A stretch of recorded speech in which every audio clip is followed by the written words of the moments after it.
1:30 વાગે આવ્યા હોત તો 30 મિનિટ ફિલ્મ જોઈ હોત. જોવી છે કારણ કે આમાં વિવિધ પ્રકારના જીવોની પરસ્પરતા કેવી રીતે સજેલી છે એ બતાવ્યું છે. આ ફિલ્મ આપણા દેશમાં નથી બની, રાઈટ. ખૂબ બધા 15-17 વર્ષના જુદા જુદા રેકોર્ડિંગનો સમન્વય છે કે કેવી રીતે જુદી જુદી જગ્યાએ પૃથ્વીમાં કેવી રીતે જીવો એક પરસ્પરતામાં વર્તે છે. જુઓ, થોડીક પાછળ લઈ જાઉં છું. જે સિંહનું બિહેવિયર છે મિત્રો, હું કનકાઈથી સાસણ સુધી ચાલ્યો છું, લગભગ 21 કિલોમીટર, અને ભર્યા સિંહના જંગલમાં. જ્યારે મેં પ્રોગ્રામ ડિક્લેર કર્યો ત્યારે મારી સાથે 15 યુવાનો હતા, દીકરીઓ પણ હતી. મેં કહ્યું કોઈ પણ ગનમેન સાથે નહીં હોય, ખાલી લાકડી હશે અને ચાલવાની તૈયારી હોય તો જ આવો. એટલે 40 જણા રજિસ્ટર થયા, તેમાંથી 15 આવ્યા, કારણ કે બાકી બધા ડરતા હતા. હું કેમ નિર્ભય હતો? કારણ કે સિંહનું આચરણ નિશ્ચિત છે. વાઘ દીપડાના જંગલમાં તમારે જુદી રીતે વિચારવું પડે. સિંહ બેઠો હોય, તમે બાજુમાંથી પસાર થઈ શકો. સિંહનું આચરણ એ રીતે નિશ્ચિત છે. આ કીડીખાવ નામનું પ્રાણી છે, અહીંયા જે દેખાય છે સ્ક્રીન ઉપર, રાઈટ. આટલું બખ્તરિયું છે પણ કીડી ખાય છે. તમને એમ થાય કે આ આટલું બધું બખ્તરની શું જરૂર? કીડી ખાઈને એ કમ્પ્લીટ ઇકોસિસ્ટમને પ્રોટેક્ટ કરવાનું કામ કરે. કારણ કે કીડીઓ બધી જ વસ્તુ ખાઈ જાય, રૂટ સિસ્ટમ ખતમ થઈ જાય તો ઝાડ ખતમ થઈ જાય. એટલે આને કુદરત બચાવવા માગે છે, એટલે એની ઉપર આવું બખ્તર છે. Sorry.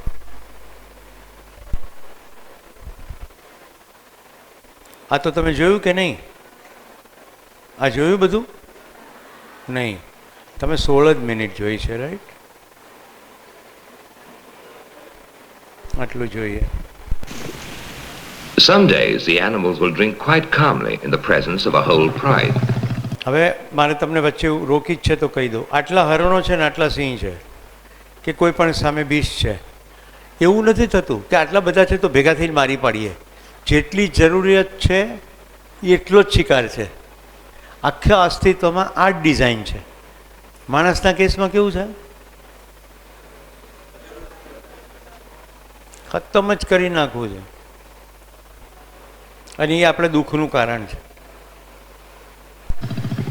They seem to sense that the lions have eaten well and will not be hunting today. In fact, the king's belly is so full, it gets up long after he does. So, who's afraid of a slob like that?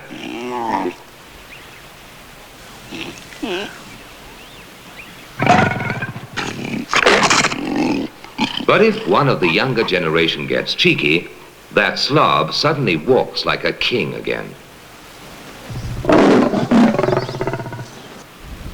His Majesty knows how to cope with the generation gap, and he will make an example of the young upstart who has dared to challenge the establishment. A long, long stare until the young one is thoroughly cowed.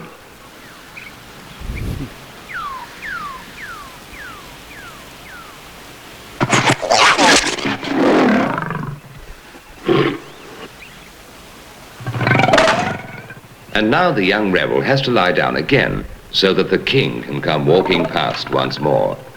And this time he knows he'll be shown the respect due to him.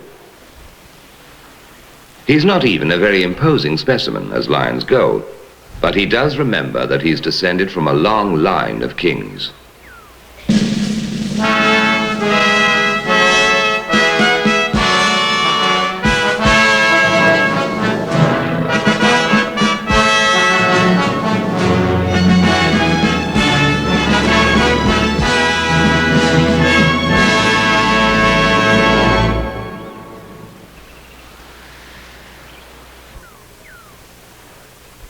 The hyena could have been king of the desert. His jaws are stronger than those of a lion, and he has those powerful forequarters. But nature saw fit to give him a weak and wobbly rear end and a slow, ungainly gait. So instead of being king of the desert, he's a lowly trash collector who lives off the leftovers of the lion and other hunters. It's just as well he's not the king, because he's a real stinker. He's a coward, he's sneaky, he often slobbers and drools. He loves to roll in the rotting remains of some dead animal to mask his own smell. He has a silly giggle. And worst of all, he's not content to live on garbage alone, so he'll eat the babies of other animals when he can get to them. The faster ones get away because he's too lazy to exert himself, but the smaller and slower ones are in constant danger. Yellow-billed ducklings are fortunate because their mother is a very clever actress. She also has great courage.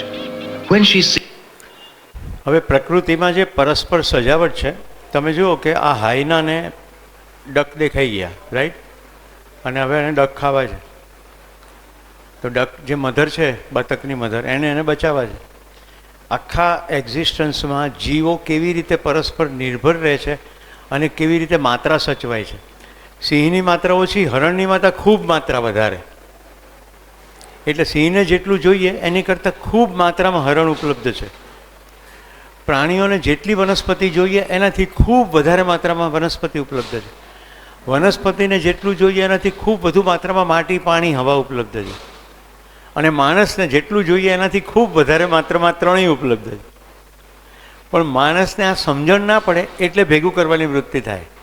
હવે અહીંયા જો કેવી રીતે બચાવ કરે છે.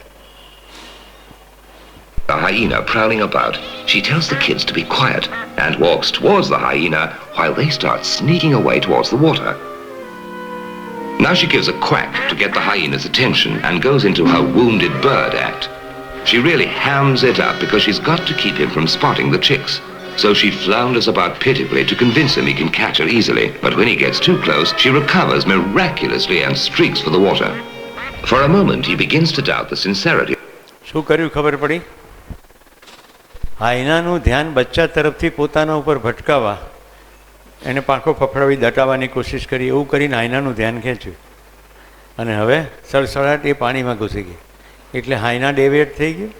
Performance, but she quickly goes into her next act, the pathetic drowning duck, with all the cries for help and all the gloves the scene calls for. So he believes her again and follows her at his leisure because he's sure she's easy meat. And behind his back, the chicks slip quietly into the water. This is a crucial moment because they have to swim across open water to get to a safe hiding place. So she dare not let his attention wander away from her. And she has to let him come dangerously close to keep him convinced he can catch her. When at last the chicks reach the hiding place, she can consider her own safety and make another miraculous recovery. And he begins to wonder whether he's been taken for a sucker. Somehow the scavengers and the carrion eaters are the unbeautiful people of the desert, not only in looks but also in character. The stuffy-looking marabous are members of the elegant and aristocratic stork family, but thousands of years ago they started making their living by disposing of the remains of dead animals, and they began to look more and more like unsuccessful undertakers. Nowadays the જંગલ કદી ગંદુ નથી હોતું અને બદબુ નથી મારતું, કારણ કે સફાઈ કામદારો બધા લાગેલા છે, રાઈટ. તમે હાઈના જોયું, આ પક્ષીની વાત થાય છે, ગીધની મેં વાત કરી, રાઈટ. આ બધા જ એવી રીતે સિસ્ટમ ગોઠવાયેલી છે કે જંગલ સાફ જ થઈ જાય. હમણાં ચોમાસું આવશે, તમે વરસાદ ખૂબ પડી જાય પછી ખેતરોના રસ્તે ચાલશો તો પડી ગયેલા લાકડા ઉપર બિલાડીના ટોપા થશે, હા કે ના? એ શું કરે છે? વૃક્ષનો સેલ્યુલોઝ છે એને ડાયજેસ્ટ કરી નાખે છે, બધું માટીમાં મળી જાય. તો આખી ચક્રિયતા છે, બધું પાછું માટીમાં મળી જાય, માટીમાંથી વળી પાછું ફળદ્રુપતા થાય અને પાછા બીજ ઉગી નીકળે. આમ કન્ટિન્યુઅસ ચાલ્યા કરે. માણસનો જો કોઈ ડખો ના કરે, વચ્ચે સળી ના કરે તો આખી સિસ્ટમ અફલાતુન ચાલે. તમે ઘર છોડી દો તો થોડા વખત પછી ઘરમાંથી પીપળા, વડ બધું ઉગી જાય, આખું ઘર ખંડેર થઈ જાય, પણ બધું જીવસૃષ્ટિ ત્યાં રહેવા માંડે. તો અસ્તિત્વમાં વ્યવસ્થા છે, બતાવું તું મારે તમને. આઈ થિંક આટલું ઘણું.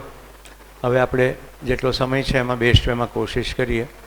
મેં તમને જીવ અવસ્થાને માટે થોડી ફિલ્મ બતાવી. હવે માનવ ચેતના અને પશુ ચેતનામાં જે ફરક છે અને જે ફરક પડે છે એ બતાવું છું. સૌથી પહેલાં તો પદાર્થ અવસ્થા જે છે એનું આચરણ નિશ્ચિત કેવી રીતે છે?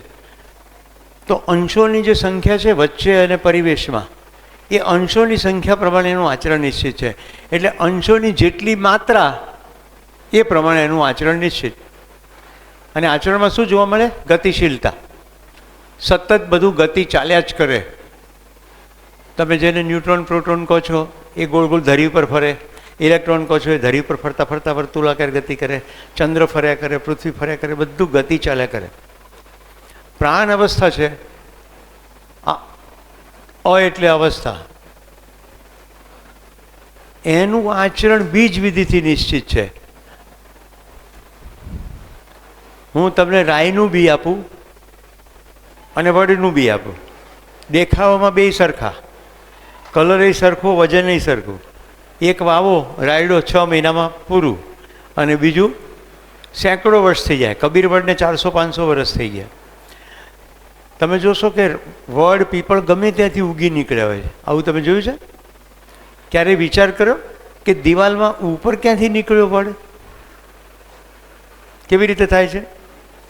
વડની ઉપરનું જે કવચ છે બીની ઉપર, એ એટલું સોલિડ છે કે જાતે એને તૂટવું બહુ અઘરું છે.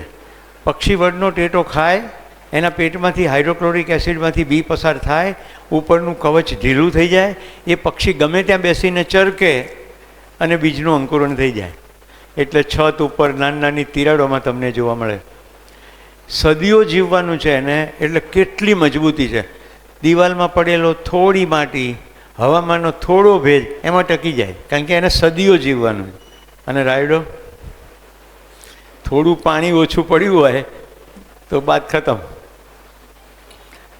આ ડિઝાઇન છે બીજની અંદર રંગસૂત્રોની, DNA RNA જાણો છો ને હવે બધા તમે, એને અનુરૂપ. તો ત્યાં શું જોવા મળે છે? સ્પંદનશીલતા જોવા મળે.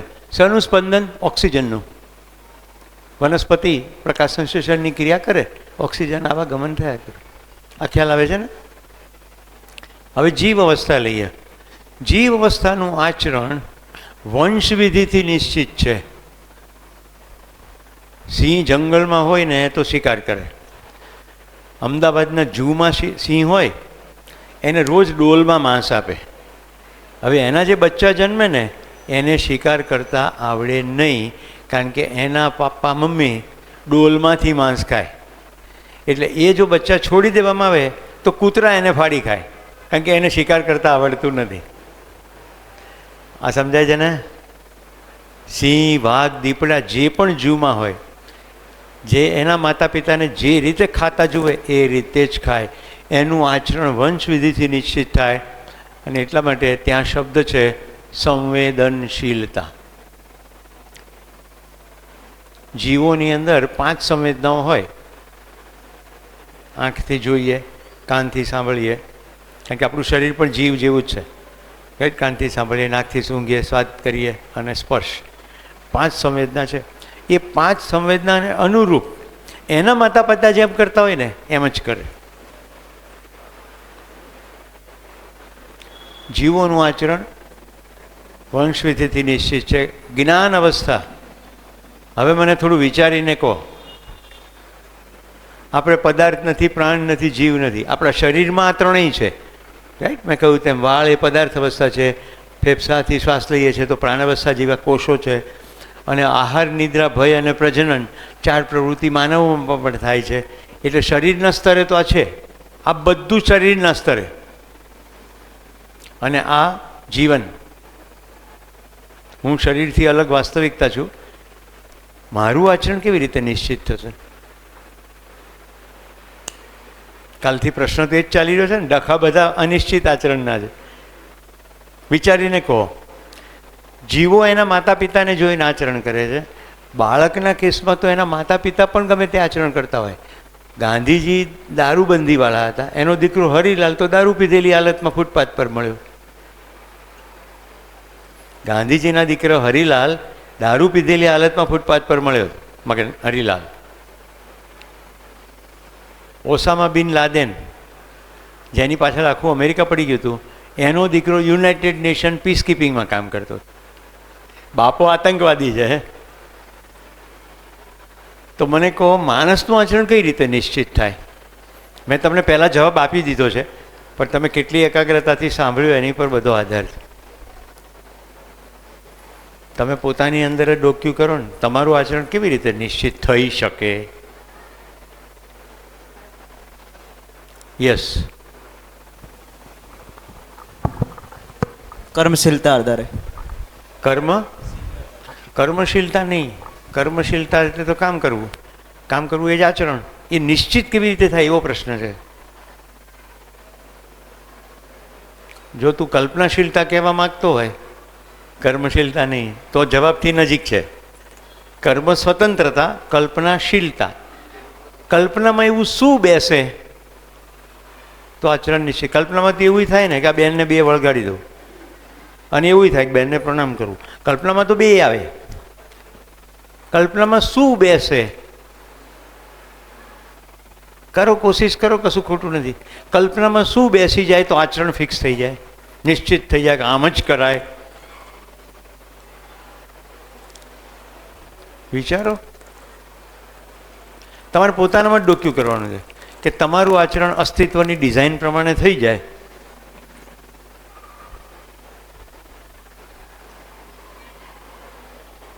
મિસ ઘૂસફૂસ બોલો ને. ઘણા લોકોને આમ ઘૂસફૂસ કરવાનું મન થતું હોય, પણ હું જોઈ જાઉં ને એટલે ઘૂસફૂસ બંધ થઈ જાય. વાહ, શાબાશ. કલ્પનામાં સમજણ બેસી જાય તો જ આચરણ નિશ્ચિત થાય. કલ્પનામાં ભ્રમ બેઠેલો હોય તો આચરણ નિશ્ચિત થાય નહીં. સિમ્પલ. શેની સમજણ? અસ્તિત્વની સમજણ, પોતાની સમજણ, સમાજની સમજણ. તો મિત્રો, એ સમજણ માટે શબ્દ છે જ્ઞાન અવસ્થાનું આચરણ સંસ્કાર વિધિથી નિશ્ચિત થાય. અને સંવેદનશીલતાની જગ્યાએ નવો શબ્દ આવશે, સંજ્ઞાનશીલતા. સંજ્ઞાનશીલતા એટલે સમગ્રતાને જાણવાની વાત છે, સમગ્ર જાણવું. અને સંસ્કાર 3 જગ્યાથી આવે: માતા પિતા, શાળા અથવા કોલેજ અને સમાજ. જો શું થાય છે કલ્પનાશીલતામાં, માતા પિતા જે કરે એ તો કરે જ. નિશાળમાં જાય ત્યાં આજુબાજુથી શીખી જાય, કોલેજમાંથી પણ આજુબાજુથી બધું પકડે, અને સમાજમાં જે ચાલી રહ્યું છે કેવી રીતે પકડે? જે દેખાય અંદર જાય. પોતે જો વિચારે નહીં તો જે દેખાય એને સાચું માને. જેમ કે પેલી ગોરેપન કી ક્રીમ, ટેલિવિઝનમાં જાહેરાત આવી કે ભાઈ 7 દિવસ ક્રીમ લગાડો એટલે ગોરા થઈ જાઓ. દિમાગ ચલાવે તો ખબર પડે કે એવું થાય નહીં, અને દિમાગ ના ચલાવે તો ક્રીમ મંડે ચોપડવા. પછી શેમ્પૂથી વાળ સિલ્કી થઈ જાય. એ તો જેવા હોય એવા જ થાય. ગામાખાનો મેલ ભર્યો હોય તો સરખું પાણીથી ધોઈ નાખો તોય સરખા થઈ જાય. શેમ્પૂથી વાળ સિલ્કી થાય? ચોખ્ખા થતા હશે, સિલ્કી ના થાય. તાંબાના તાર જેવા હોય તો એવા જ રહે. આમાં ઘણા બહેનો એવી રીતે મારી સામે જુએ છે કે હું એમના શેમ્પૂ સોડા બધું લઈ લઈશ. મારે તમને એટલું કહેવું છે કે માથું ગંદુ થયું હોય તો શેમ્પૂથી કામ કરાય, પણ રોજ જે શેમ્પૂ નાખો તો જે ચામડી છે ને ઉપરની એની પથારી ફરી જાય. એમાં પેરાબિયન હોય. હું તો પર્યાવરણ વિજ્ઞાન ભણ્યો છું. એટલું ખતરનાક રસાયણો વાપરે છે કે મેલ તો નીકળી જાય પણ સાથે સાથે ઓઇલ નીકળી જાય. હમણાં ખૂબ બધી દીકરીઓ કે વાળ ખરે છે, પણ ખરે જ ને. એટલા બધા રસાયણો નાખ્યા છે કે સ્કલ્પ જે છે એની અંદરનું ટીશ્યુ એનું મૂળ જ ઢીલું થઈ જાય. કુદરતે ત્યાં તેલની કૂપીઓ ગોઠવી છે. કોઈ દિવસ માઇક્રોસ્કોપમાં જુઓ, દરેક તેલના દરેક વાળના નીચે એક નાનકડું ગ્લેન્ડ છે. સમજાય છે? તો સંસ્કાર વિધિથી નિશ્ચિત થાય. માણસમાં કલ્પનાશીલતામાં સમજણ આવે. મતલબ કે માતા પિતા ગમે તે કરતા હોય, પોતાની તાકાત લગાડી શકાય કે મને આમ લાગે છે. સ્વયંમાં નિરીક્ષણ. શાળામાં ગમે તે થતું હોય, ટીચર ગમે તે કરતા હોય, પણ પોતાની તાકાત છે જ એ જાણવા માટેની કે યોગ્ય થઈ રહ્યું છે કે અયોગ્ય. એ જ રીતે સમાજમાં તો ઘણું ગાંડ પણ ચાલતું હોય. પ્રત્યેક માનવમાં આ તાકાત છે કે પોતાની જાતને ઘડી શકે, જિંદગીને ઘડી શકે. તો એ સમગ્ર જાણવું એનું નામ સંજ્ઞાનશીલતા. તો મિત્રો, કાલના પ્રશ્નનો આ જવાબ છે. આખું સમગ્રતા કેવી રીતે સજેલી છે એવું જાણી લઉં, અને પછી હું એ જ રીતે જીવવા માંડું. તો મેં તમને ડાયાગ્રામ જે બતાડ્યો હતો અહીંયા, એને 2 શબ્દોમાં મૂકવો હોય તો આખું અસ્તિત્વ ઉપયોગિતા અને પૂરકતાથી બનેલું છે.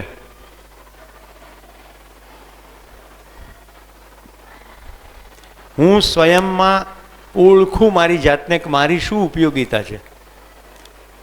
તો હું મારી ઉપયોગિતા પ્રમાણે વર્તું તો બીજાની જિંદગીમાં પૂરક થાઉં. એટલું જ નહીં, હેતલને મારી ઉપયોગિતા સમજાય તો એ મારી આગળ પ્રસ્તાવ મૂકે કે સાહેબ તમારી આ ઉપયોગિતા છે, એનો મારી જિંદગીમાં ફરક પાડવા માટે પ્રયોગ કરો ને. એ હમણાં મને પ્રસ્તાવ મૂકીને ગઈ અને નાની દીકરીની લાગણી હું પૂરી કરું છું. હું એક ગીત ગાઈશ, એણે મને કીધું તમે સત્રની શરૂઆત ગીતથી કરજો, પણ તમે પિક્ચરને જોતા નહોતા એટલે મારે તમને કમ્પલસરી પિક્ચર વિશે ધ્યાન ખેંચવું પડે. આ ચલ કે તુझे मैं लेके चलूं एक ऐसे गगन के तले जहाँ गम भी ना हो आंसू भी ना हो बस प्यार ही प्यार पले एक ऐसे गगन के तले सूरज की पहली किरण से आशा का सवेरा जागे. હું જેમ બોલી રહ્યો છું એમ કલ્પનામાં બેસાડજો. सूरज की पहली किरण से आशा का सवेरा जागे चंदा की किरण से धुल कर घन घोर अंधेरा भागे कहीं धूप खिले कहीं छाँव मिले लंबी सी डगर न खले जहाँ गम भी ना हो आंसू भी ना हो बस प्यार ही प्यार पले एक ऐसे गगन के तले जहाँ दूर नजर दौड़ाए आजाद गगन लहराए जहाँ रंग बिरंगे पंछी आशा का संदेशा लाए सपनों में पली हंसती वो कली जहाँ शाम सुहानी ढले जहाँ गम भी ना हो आंसू भी ना हो बस प्यार ही प्यार पले एक ऐसे गगन के तले. नमस्कार.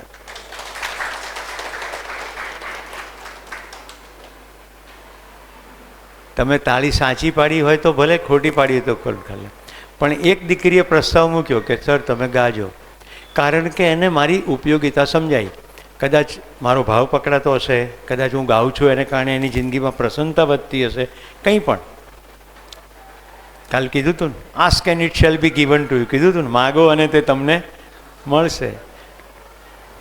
સીક and you will get it, knock the door and it shall be open for you. ક્યાં ગયા પેલા બિઝનેસવાળા ભાઈ? કાલે જઈને મને પ્રસ્તાવ મૂક્યો હતો કે મારે ફ્રૂટની બિઝનેસ કરવો છે. આજે નથી, પહોંચી ગયા લાગે છે. કાલને કાલ સમાધાન આપ્યું, ત્યાં જ પહોંચી ગયો.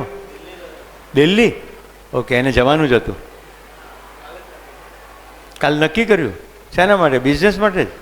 આ અડધું મૂકીને લોચો છે, લોચો પૂરું સમજવાની જરૂર છે. બિઝનેસ પણ એ જ કરવાનો છે જેમાં આ સિદ્ધાંત હોય. જે ખેડૂત આ સમજી જાય એ કોઈ દિવસ ખેતરમાં ઝેર નહીં નાખે, એ દિમાગ ચલાવશે. મિત્રો, જૈવિક ખાતર થાય છે, પછી ગોળ, ગાયનો પેશાબ, છાણ અને 2-3 બીજી વસ્તુ એ ભેગી થઈને આખું લિક્વિડ બને છે. મને એનું નામ અત્યારે યાદ નથી આવતું. એ લિક્વિડની મદદથી ખાતરનું કામ થાય, દવાનું કામ થાય અને ઉત્પાદન પણ થાય. પ્રાકૃતિક ખેતી, એટલું સાયન્સ વિકસી ગયું છે કે ગુજરાત રાજ્યના ગવર્નર એના મોટા પુરસ્કર્તા છે, દેવવ્રતજી. રાઈટ? પણ આપણે ખબર જ નથી. તો શું કરીશું? તો ઉપયોગિતાને પૂરકતા. હવે આને જીવવામાં કઈ રીતે લઈ આવવું? જીવવામાં કઈ રીતે લઈ આવવું? તો સૌથી પહેલાં તો પોતાની તરફ ડોક્યું કરો. તો સ્વયં માટે ઉપયોગિતા શું? મારા માટે શું ઉપયોગિતા? તો કે મારામાં જાણવાની ક્ષમતા છે, શક્ય એટલું બધું જાણી લઉં, એના માટે મારા શરીરનો પ્રયોગ કરું. જાણવા માટે આંખનો પ્રયોગ કરું, કાનનો પ્રયોગ કરું, જેમ કે પુસ્તકો વાંચું, વિડીયોઝ જોઉં, જાણવા માટે. તો મારા માટે ઉપયોગિતા આ છે. હેલન કેલર બહુ સુંદર બોલ્યા હતા, આંખો તો બધાને હોય છે અને આંખો ના હોવી એ તો દુઃખ જ છે, પણ આંખો હોવી અને દ્રષ્ટિ ના હોવી એ તો પરમ દુર્ભાગ્ય છે. રાઈટ? આંખો હોવી પણ દ્રષ્ટિ ના હોવી. આખું અદ્ભુત જગત સજેલું છે, પણ જોઈએ તો ને. કાલે મને બેને પક્ષીની વાત કરી, મેં પક્ષી જોયું, ફોટો પણ પાડ્યો, બેનને પણ બતાવ્યું ગૂગલમાં કરીને કે આ ચકલી નથી, રાઈટ, આ વાયર ટેલ સ્વોલો છે. સમય નહોતો નહીં તો આખું વર્ણન કરત કે આ પક્ષીની જીવનશૈલી કેવી છે, નાનું હોય ત્યારે કેવું, મોટું હોય ત્યારે કેવું, માદા કેવી, નર કેવો, એનો પરસ્પરતાનો વ્યવહાર કેવો, એનો કોલ કેવો. મારા ફોનની અંદર મર્લિન નામની એપ્લિકેશન છે, એ એપ્લિકેશનની મદદથી મેં એમને અવાજ પણ સંભળાવ્યો હોત કે આ પક્ષી આવી રીતે ગાય. જોઈએ તો ખબર પડે. મિત્રો, ગઈકાલે નહીં પરમ દિવસે એક પુસ્તકનું વિમોચન થયું છે ડીસામાં, જાસોરના પક્ષીઓ. તમે આશ્ચર્ય થશે, ગુજરાતના 50% પક્ષીઓ બનાસકાંઠામાં જોવા મળે અને દરેક પક્ષીઓનું વૈવિધ્ય છે. ખાલી પક્ષી જ જોયા કરો તોય થાકો નહીં, એટલું અદ્ભુત વૈવિધતા છે. રસ કેળવવો પડે. રાઈટ? ઇન્સ્ટાગ્રામની રીલમાંથી બહાર આવીએ તો થાય ને. આખો દારો માથું આમાં ઘુસાડેલું હોય તો જગતમાં કેટલું સૌંદર્ય છે ખબર જ ના પડે.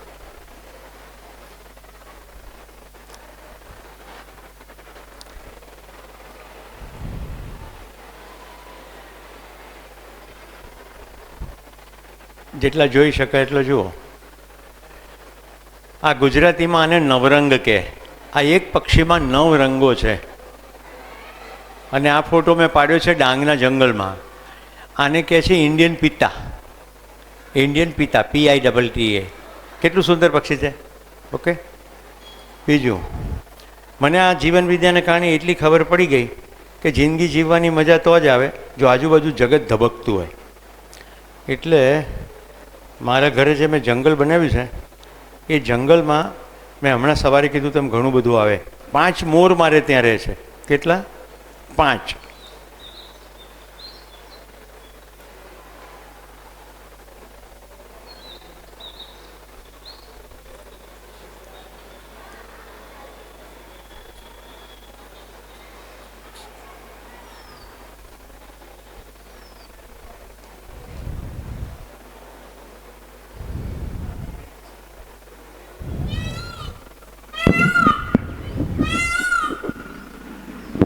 એ મારા ઘરે મોર જે ટોંકા કરે છે એનાથી સવારે હું ઉઠું છું. રાઈટ? તો જંગલ કર્યું, મોટા ઝાડ ઉગાડ્યા, પેસ્ટિસાઇડ ના નાખ્યા, જંતુનાશકો ના નાખ્યા, પાણીના થોડા કુંડા મૂકી દીધા અને જતા આવતા જરા પણ મોરની સામે હું ના જોઉં, પક્ષીઓની સામે ન જોઉં, એટલે મારાથી ડરે નહીં. ધીમે ધીમે કરતાં બધા પક્ષીઓ 1 by 1 આવવા માંડ્યા. મારા ઘરે 30 પક્ષીઓ નોંધાયા છે. રાઈટ? તો કેવી મજા. એટલે મને કોરોનામાં કંટાળો આવ્યો નહીં. ઉપયોગિતા પૂરકતા, સ્વયંની સ્વયં માટે ઉપયોગિતા એટલી જ છે કે હું જ્ઞાન સંપન્ન થઈ જાઉં, જ્ઞાન મેળવી લઉં. આ મારી ઉપયોગિતા. હવે સ્વયંની પરિવાર માટે ઉપયોગિતા. શું ઉપયોગિતા? પરિવારના તમામ સભ્યોને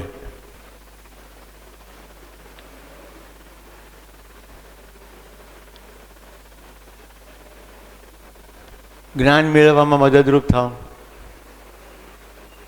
જેમ કે તમે કોલેજમાં છો તો તમે પરિવારમાં કલાક ટાઈમ આપી શકો, પણ તમે ઘરે હોય તો 8 કલાકે ટાઈમ આપી શકો. તો જેવો જેવી અનુકૂળતા તે પ્રમાણે પરિવારમાં. હવે તમે કહો પણ મને જ જ્ઞાન નથી તો હું એમને ક્યાંથી જ્ઞાન આપું? તો એમને એમની રીતે જ્ઞાન મેળવી શકે એના માટે ઉપયોગી થઈ જાઓ. જેમ કે તમારા પપ્પાને કશું કામ હોય બેંકનું, તમે કહો તો હું પતાવી દઈશ, તમે ફ્રી થઈ જાઓ. એ ફ્રી થાય તો વિચારે ને. ઘણા બધાના ઘરોમાં તો માતા પિતા આખો દિવસ કામ જ કર્યા કરતા હોય, એમને નવરાશ જ ના હોય. તમે શહેર ગામની દીકરીઓ તો બધી રાંધતા જાણતી હશો. શહેરના સ્થિતિ બહુ ખરાબ છે, રાંધતા જ ના આવડતું હોય. એટલે જે દિવસે મમ્મી માંદી પડે ને એટલે ઝોમેટો, બ્લિંકિટ, બજારમાંથી બધું મગાવે અને બ્રેડને સોસમાં બોલીને ખાય. માં બિચારી રોવે કે આવું ના ખવાય કચરો, પણ પોતે માંદી છે, શું કરે, આને રાંધતા જ ના આવડતું હોય. ખ્યાલ આવે છે? કોઈ રીતે ઉપયોગી નથી, પોતાના પરિવાર માટે બોજ બરાબર થઈ જાય. તો પરિવારના લોકોને શ્રમમાં તમે મદદરૂપ થાઓ તો પણ એ ઉપયોગીતા જ છે. ત્રીજું, સ્વયંની સમાજ માટે શું ઉપયોગીતા? સમાજમાં જેટલો ભ્રમ ફેલાયેલો છે એ આપણા આચરણથી દૂર કરવો પડે. આ હેતલબેનના ગળામાં એક માદળિયું લટકે છે, રાઈટ? હું કંઈ પણ કહું ને એને હું જે બોલું એટલું જ સાંભળવાનું. તમારા બા બાપુએ આ પહેરાવ્યું હોય તો ભલે રહ્યું, પણ તમે પણ જો એવું માનતા હો કે આ માદળિયાથી સારું થઈ જશે તો તમે બહુ મોટા ભ્રમમાં છો. માદળિયું ખોલો એટલે તમને ખબર પડશે ત્યાં કંઈક કાગળનો ટુકડો હશે, બહુ તો એમાં એક મંત્ર લખ્યો હશે, ત્યાં 2-5 દાણા હશે કોઈક પ્રકારના મંત્રેલા. હવે ધ્યાનથી સાંભળજો, અસ્તિત્વમાં એક પણ વસ્તુનો ચમત્કાર છે નહીં, બધું નિયમથી જ થાય. મેં હોળીના અંગારા ઉપર ચાલીને જોઈ લીધું. કાળી ચૌદસના દિવસે જલતી ચિતાની સામે પેલા ચતુર્દશીના વડા કે ને, કાળી ચૌદસના વડા 4 રસ્તા ઉપર મૂકે અને પાણી આમ કરે કે આ ભૂત ખાય, એ બધા વીણી વીણીને ખાઈને જોઈ લીધું. કબ્રસ્તાનમાં કબર ઉપર આખી રાત સૂઈને જોઈ લીધું. એક પણ વસ્તુ આપણને હેરાન કરી શકે નહીં. તમને એમ થાય પણ શરીર થયા પછી તો આપણે છીએ ને, છીએ પણ શરીર નથી. મરી ગયેલા જેટલા બી છે એને બીજો જન્મ લઈ લીધો હોય અને ના લીધો હોય, રખડતા હોય, તો શરીર જ નથી શું કરે? અત્યારે મારા આ ખભે 5 અને આ ખભે 5, 10 ભૂતો બેઠા બેઠા સાંભળતા હોય તો તમને કંઈ વાંધો છે? તમને એમ થાય કે સાંભળે કેવી રીતે? શરીર ના હોય ને તો પણ જોવાની, બોલવાની અને સાંભળવાની 3 ક્રિયા થાય. અત્યારે જ બતાડું. તમે અહીંયા બેઠા છો, મનોમન તમારું ઘર જુઓ. તમારો મેઇન રૂમ, રસોડું, પાણીયારું, આંગણું, બાથરૂમ, છત, ધાબુ દેખાય છે કે નહીં? એટલે દેખાય. પછી તમારું ગમતું કોઈ પિક્ચરનું ગીત ગણગણો મનમાં.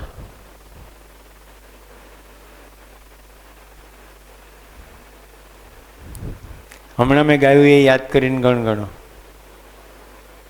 સંભળાય છે કે નથી સંભળાતું? મનમાં તમે ગીત ગાઓ તો તમને મનમાં સાંભળી શકો કે નહીં?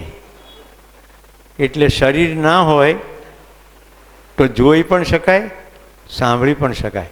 અને હવે મને થોડી જોખો, મારા વિશે કંઈ કોઈને તકલીફ હોય તો મને મનોમન કહો કે તમને તો કોઈ સમજાવતા આવડતું નથી, તમે અમારું લોહી પી ગયા ને કંઈ બી બોલી શકો છો કે નહીં? મનમાં બોલી પણ શકાય, સાંભળી પણ શકાય, જોઈ પણ શકાય. સ્વાદ ના આવે, સ્પર્શ ના આવે, ગંધ ના આવે, પણ આ 3 વસ્તુ તો થાય. એટલે શરીર ના હોય તો પણ આ થાય. ઊંઘમાં થાય એને સપનું કહેવાય, દિવસ ખુલ્લી આંખે કે એને વિચાર કહેવાય. આપણે કદી ઊંઘતા નથી. આટલા બધા લોકોના રૂમમાં સુવડાવી દીધા હોય ને, આ રૂમમાં આવીને એમ કહું ને હેતલ, તો એકલી હેતલ જ હા પાડે, બાકી કોઈ હા ના પાડે. કારણ કે બધાને અંદર સ્વીકૃતિ છે કે હું હેતલ નથી. સમજાય છે તમને? શરીર ઊંઘે છે, આપણે કદી ઊંઘતા નથી. આપણે સતત ને સતત જાગેલા જ છીએ. આપણે નક્કી કરીએ છીએ કે હવે સૂઈ જવું છે, એટલે આંખો બંધ કરીએ છીએ, પથારીમાં આડા પડીએ છીએ, શરીર રિલેક્સ મોડમાં જાય છે.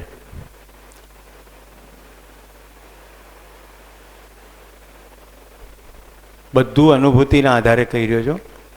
હું એક ધ્યાન શિબિરમાંથી આવ્યો પછી 2 મહિના મારી સ્થિતિ એવી હતી કે કોઈ ટ્રક પસાર થાય એનું હોર્ન વગડે, કોઈ બાજુના ઘરમાં મોટેથી અવાજ કરે, હું પડખાઈ ફરું પણ છતાં બધું સાંભળતો હોઉં. કારણ કે 10 દિવસના ધ્યાન દરમિયાન એટલી બધી શાર્પનેસ આવે કે બિલકુલ ખબર પડે કે શરીર પડખું ફરે છે, હું એને જોઈ રહ્યો છું, એવું થાય. તો આ સચ્ચાઈ છે, આપણે સતત છીએ. તો મારી સમાજ માટે શું ઉપયોગિતા છે? સમાજમાંથી ભ્રમ દૂર થાય. છે તો બધી વાત આ જ છે. હું જ્ઞાન મેળવી લઉં, પરિવારમાં જ્ઞાન મેળવવાનો ઉપયોગી થવું, સમાજમાં પણ જ્ઞાન મેળવવામાં ઉપયોગી થાય. વાત તો એક જ છે, પણ ટેકનિકલી ફલક અલગ અલગ છે. પરિવારમાં 4 જણા વચ્ચે સમજાવટની વાત થાય, સમાજમાં 5000 માણસો છે, એક એકને તો ના સમજાવી શકો ને. તો તમે કોઈ પણ પ્રકારના ભ્રમ તમારાથી ના ફેલાવો. અમારા પડોશી કે ચાલો સુરેશભાઈ હનુમાનજી મંદિરે. મેં કહું ચલો. પછી ત્યાંથી નાળિયેર લીધું, મેં લીધું, મને તો બહુ ભાવે ટોપરું.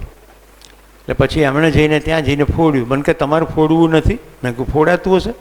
આ ઝાડ કેટલી મહેનત કરે, કેટલું નીચે જાય, ત્યાંથી પોષક તત્વો શોષે, ઠેઠ ઉપર નાળિયેર લાગે, એમાં ટોપરું થાય ને પાણી થાય. કુદરત આટલું કામ કરે ત્યારે નાળિયેરમાં પાણી ભરે. હવે હનુમાનજી જો ભગવાન છે તો એને બનાવેલી રચના કોઈ ખરાબ કરે તો ગમે? તમે ઘરમાં બેન રોટલી બનાવી હોય અને તમારા પરિવારના સભ્યોમાં ફેંકી દે, અથવા અડધી રાખે ને અડધી ફેંકી દે, તો હનુમાનજી આગળ અડધું નાળિયેર ફેંકે ને અડધું લઈ જાય તો સારું થાય કે ખરાબ થાય? એક ગદા ઊંચકીને મારે. એટલે હું ઘરે નાળિયેર લઈ આવ્યો, પાણીયારા ઉપર બરાબર સેટિંગ કરીને ફોડ્યું, પાણી પીધું, ટોપરું ખાધું. ગોળ સાથે બહુ મજાનું આવે. સમજાય છે? સમાજમાં જેટલું ચાલતું હોય એમાં હૈસોમાં જોડે ના જવાય. એને સાથે મેં ઉદાહરણ સેટ કર્યું, સમજાવ્યા એમને કે આવું ના કરાય. હવે મને એ કહો, જે ભગવાન સંસારની તમામ માઓના છાતીમાં, એ ભૂંડ હોય, કૂતરું હોય, બિલાડું હોય કે માણસ હોય, દૂધ ભરે છે, રાઈટ, દૂધની ગ્રંથિમાં, એ આપણી અમૂલની કોથળીનું દૂધ ચડાવવાથી ખુશ થશે? હમણાં શ્રાવણ મહિનો આવશે, વિચારો, તર્ક લગાડો. આપણો દેશમાં પ્રાચીન સમયમાં 2 જ સંપત્તિ હતી, ચોખા અને ગાયો. જ્યારે આપવાનું મન થાય તો શું આપીએ? બેસ્ટમાં બેસ્ટ આપીએ કે નહીં? તો આપણી જેટલી ધાર્મિક પરંપરા હતી એમાં બેસ્ટમાં બેસ્ટ શું આપવું? એટલે કે ભગવાનને દૂધ આપો. 2-5 શરૂ કર્યું હશે અને પછી ધન ધના ધન ચાલુ પડી ગયું.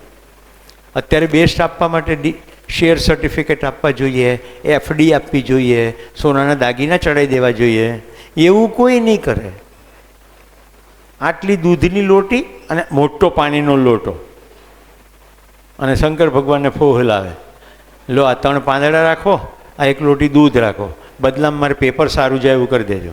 હું ભલે આખો સમય તૈયારી ના કરું, પણ પરીક્ષામાં માર્ક તો 100 માં 100 આવવા જોઈએ. મિત્રો, જે વાત કર્યું છે એમાં દમ છે કે નહીં? તમારી માન્યતાઓ હચમત છે તો મિત્રો આ બધું ખોટું છે? ના, જેણે કર્યું ને એણે એકાગ્રતા માટે કર્યું. આપણી એકાગ્રતા ભૂલી ગયા. બધી પ્રવૃત્તિમાંથી ફ્રી થઈને મંદિરે જવાની પ્રવૃત્તિમાં એકાગ્ર થવું પડે કે નહીં? હવે 3 પાંદડા શું કામ? આપણે એક કામ કરીએ, તમે ટીવી પાછળ બેન ઊભા થાવ, હા ચશ્માવાળા, હું તમારે ઘરે આવું તો મને 1 કપ ચા પીવડાવવા માટે તમારી પાસે ઓછામાં ઓછું શું જોઈએ?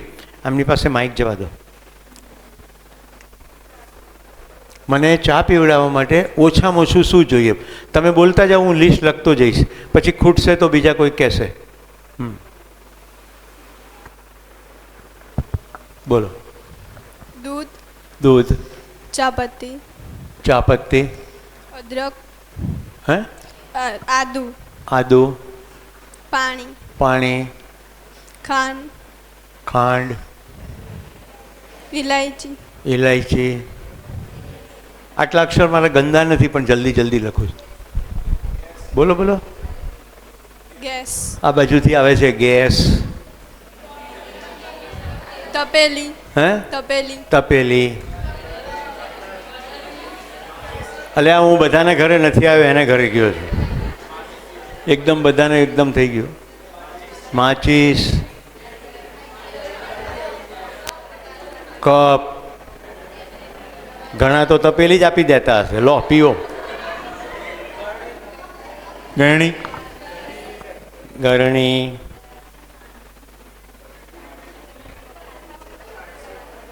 ચલે ગયે. ચા પીવડાવવાનું કીધું ત્યાં તો ઘર છોડીને જતા રહ્યા. એમને તો કીધું જ નહોતું. બોલો બેટા, બીજું શું જોઈએ? આવી ગયું? હું ફરી પ્રશ્ન પૂછું છું. મને 1 કપ ચા પીવડાવવા માટે ઓછામાં ઓછું જે જોઈએ એ આમાં કશું જ નહીં આવે. મેં પ્રશ્ન રિપીટ કર્યો, ઓછામાં ઓછું શું જોઈએ? ઓછામાં ઓછું બેર મિનિમમ. કાઢી નાખ્યું, ચા બી લખેલું જ છે ત્યાં.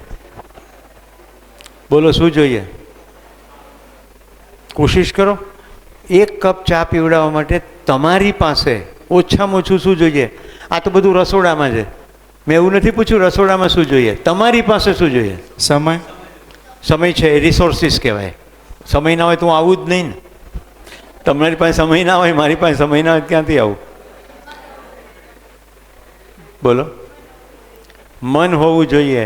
મનને બદલે કોઈ બીજો શબ્દ વાપરો ને જેનાથી ફટાક કરતી ખબર પડે. યસ. લાગણી, પ્રેમ, આદર હોવો જોઈએ. આ બધાને માટે એક શબ્દ છે, ઈચ્છા જોઈએ. ચા પીવડાવવાની ઈચ્છા ના હોય તો કંઈ થાય નહીં.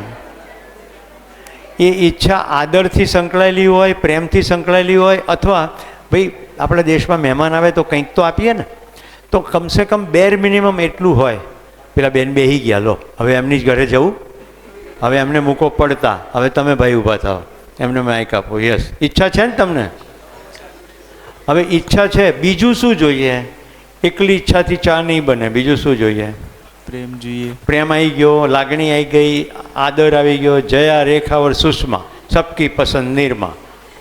બીજી જે બધી વસ્તુ હતી એ વસ્તુ કાઢી નાખી છે મેં. બધું રસોડામાં છે. પ્રશ્ન રસોડાનો નથી, તમારી પાસે શું જોઈએ? ઈચ્છા તમારી અંદર છે, રસોડામાં નથી. બીજું શું જોઈએ? પાછળ મિસ પિંક, મિસ ગુલાબી. ગુલાબી આંખે જો તેરી દેખી. એ બોલો બીજું શું જોઈએ? કારણ કે તમે કીધું તું પ્રેમ. પ્રેમ સિવાય બીજું શું જોઈએ? તું બેટા તારું એડ્રેસ આપજે, તારા ઘરે ચા પીવા જરૂર આવીશ. આ તપેલીવાળાને ત્યાં તો નહીં જ જવું. બોલો. પ્રેમ છે, ઈચ્છા છે, રાઈટ? વિચારીને કહો બીજું શું જોઈએ? રસોડામાં જતા પહેલાં બીજું શું જોઈએ તમારી અંદર? કોઈને જવાબ જડે તો હાથ ઉપર કરજો. રસોડામાં પ્રવેશ કરતા પહેલાં. હાજી. નહીં? રસોડામાં ઘૂસતા પહેલાં ઈચ્છા તો છે, મને 1 કપ ચા પીવડાવવાનો છે. તમારી અંદર બીજું શું જોઈએ? હા, શાબાશ. ચા બનાવતા આવડવી જોઈએ. Very good. આવડત જોઈએ. હજી એક વસ્તુ ખૂટે. હવે માઇક અહીંયા આવવા દો. તમને આવડે છે ને ચા બનાવતા? હા, તો યાદ રાખજો ત્રીજો જવાબ શું આવે છે. તો એમને માઇક આપો. હવે પહેલાં તમને પૂછું, તમને મને ચા પીવડાવવાની ઈચ્છા છે? ગુડ. ચા બનાવતા આવડે છે? રસોડામાં જતા પહેલાં હજી એવું શું જોઈએ કે ચા પીને હું એમ કહું કે ભવિષ્યમાં જ્યારે જ્યારે રસાણ આવીશ ત્યારે તમારે ત્યાં ચા પીવા આવીશ. હું ગાંધીનગર બેઠો અને મને ચા પીવાનું મન થાય અને મને તમારી યાદ આવે, એવું થાય એના માટે રસોડામાં જતા પહેલાં, ગેસને શરૂ કરતા પહેલાં તમારી પાસે શું જોઈએ? તમારી પાસે ભાવ હોવો જોઈએ. ભાવ આવી ગયો ને ઈચ્છામાં? પ્રેમ, ભાવ, લાગણી, આદર. રસોડામાં જતા પહેલાં ઈચ્છા છે, આવડત છે. કરો, કોશિશ કરો. कोशिश करने वालों की कभी हार नहीं होती, कुछ किए बिना जय जयकार नहीं होती. સાંભળી છે? હરિવંશરાય બચ્ચનની કવિતા છે. બોલો ને બેન, આમે ચાનો ટાઈમ થયો છે.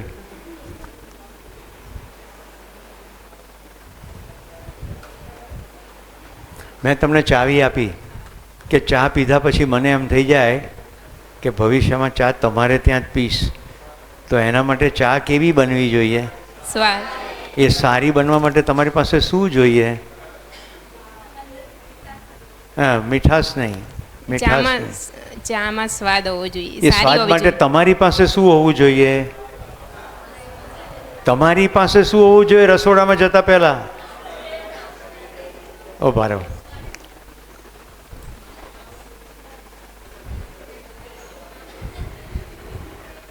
બોલો હવે શું જોઈએ? મેં 3 વસ્તુ ચેકી નાખી, તમને જવાબ મળી જાય તો. માની લો કે રસોડામાં બધું જ છે, આ બધું જ છે, રસોડામાં બધું છે. મેં 3 વસ્તુ ચેકી નાખી. હવે મને કહો શું જોઈએ તમારી પાસે? બોલો બોલો. બધું ચેકી નાખ્યું છે પહેલાં કે કયા અર્થમાં મેં આ બધું ચેક્યું હતું કે આ બધું રસોડામાં જ? હવે એમાંથી મેં 3 આઈટમ કાઢી નાખી. ખાંડ કાઢી નાખી, ઇલાયચી કાઢી નાખી, દૂધ કાઢી નાખ્યું. અને હવે હું તમને પૂછું છું કે ચા પીધા પછી મને એમ થઈ જાય કે ચા પીવા તો તમારે ત્યાં જવું, એવું થાય, રસોડામાં ઘૂસો એ પહેલાં તમારી પાસે શું જોઈએ? કેટલું સિમ્પલ છે, તમારી સામે જવાબ છે.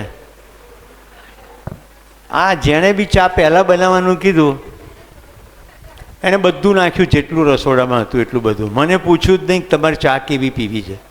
તમને ખબર હોવી જોઈએ કે મારે ચા કેવી પીવી છે. તમને જ્ઞાન હોવું જોઈએ. ક્યારની જ્ઞાનની જ કથા ચાલી રહી છે. એકલી ઈચ્છાથી ના થાય, એકલી આવડતથી ના થાય, જ્ઞાન જોઈએ. જેની સેવા કરવા ઈચ્છીએ છીએ એના વિશે જ્ઞાન તો જોઈએ ને. ઇલાયચી નાખો, આદુય નાખો, ખાંડેય નાખો. એટલે પણ પૂછો તો ખરા કે ખાંડવાળી પીવી છે ખાંડ વગરની? કેટલાને બત્તી થાય છે, સમજાય છે? વેરી ગુડ, બેસો. દરેક શિયાળામાં છે ને કેટલાક લોકો ધાબળા ઓઢાડે ફૂટપાથ ઉપર. ક્યારેય જાણવાની કોશિશ જ ના કરે કે ધાબળા ઓઢાડ્યા પછી થાય છે શું. ઘણીવાર એવું થાય કે જેને ધાબળો ઓઢાડ્યો એ બીજે દિવસે ધાબળો બજારમાં વેચી આવે અને એ પૈસાને દારૂ પી જાય. અને દારૂ પીધા પછી એની ઘરવાળીને મારે. તો આ લાફો કોણે માર્યો? પેલા ધાબળો ઓઢાડવાવાળાએ માર્યો. એને ખબર જ નથી. સમજાય છે ને?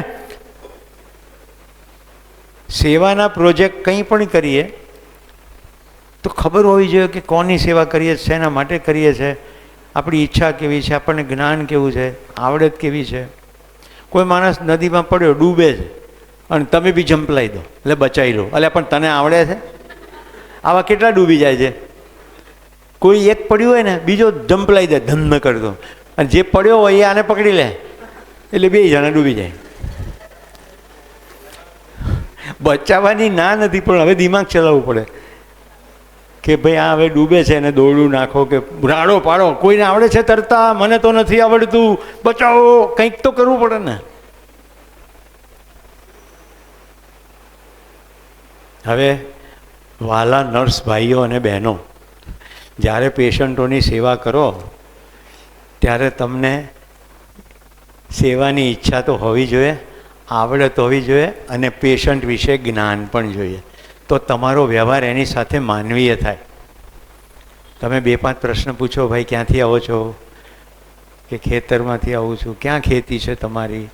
એવું કરતાં કરતાં ટિંચર લગાડી દીધું, ઇન્જેક્શન ઘુસાડી બી દીધું, પહેલાંને ખબર બી ના પડે વાતચીત કરતાં કરતાં. શક્ય છે કે નહીં? કારણ કે તમને એવું જ્ઞાન છે કે જો ઇન્જેક્શન પણ ધ્યાન રાખશે તેને દુખવાનું છે. આવું તમામ પ્રકારની પ્રવૃત્તિમાં થાય. જે મેં ડૉક્ટરની વાત કરી અમદાવાદના, એ ડૉક્ટર જ્યારે પેશન્ટનું સર્જરી કરતા હોય, સમજો હર્નિયાની સર્જરી ચાલી રહી છે અને પેશન્ટને બેહોશ નથી કર્યો, લોકલ સર્જરી, લોકલ એનેસ્થેસિયા આપ્યું છે, તો પેશન્ટ સાથે કેવી વાત કરે ખબર? ઓપરેશન કરતાં કરતાં પછી હું કાશ્મીર ગયો ને એટલે આમ થયું ને તેમ થયું. પેશન્ટનું ધ્યાન કાશ્મીરના પ્રવાસમાં જ હોય. તો સર્જરી પણ થઈ જાય અને પેશન્ટને મજા પણ પડી જાય, ડૉક્ટરને મજા પડે. એનું ધ્યાન તો સર્જરીમાં જ છે, પણ સાથે સાથે પેશન્ટ સાથે પણ છે. આવું એવું ના માની લેતા કે હર્નિયામાં આવું થાય. આ તો મેં તમને ખાલી ઉદાહરણ આપ્યું છે કે કંઈ પણ કામ કરતી વેળાએ બીજું શું શું છે પાસા સંકળાયેલા.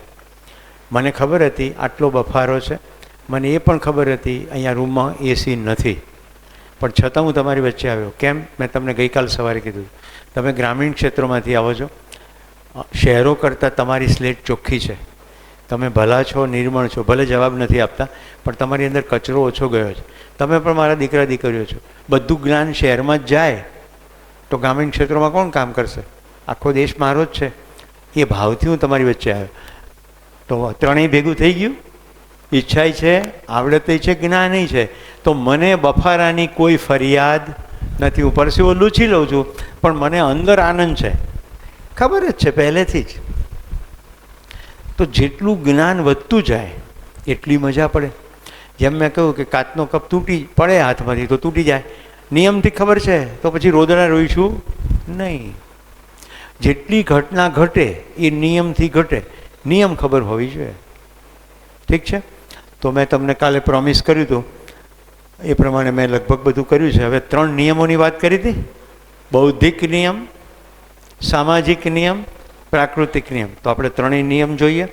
અને માનવાની ક્રિયાને જાણવાની ક્રિયામાં જો પકડ આવે તો પશુઓ માને છે અને માણસ જાણે છે. એના 1-2 પહેલાં ઉદાહરણ બતાડું. ભાઈ વિડીયો બતાડજો.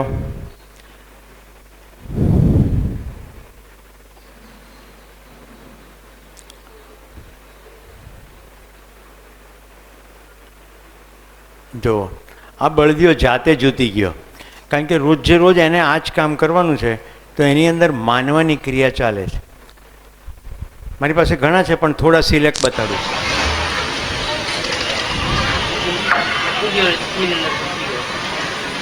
ગાય ડંકી ચલાવીને પાણી પીવે છે.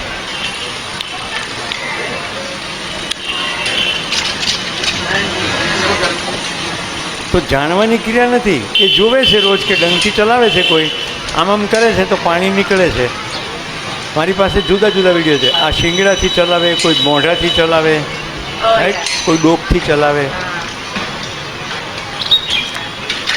તો આ છે માનવાની ક્રિયા. જંગલમાં કેમ્પસાઇટ ઉપર અમે રહીએ ને ત્યારે આવો બધો અનુભવ થાય. क्या से क्या हो गया बेवफा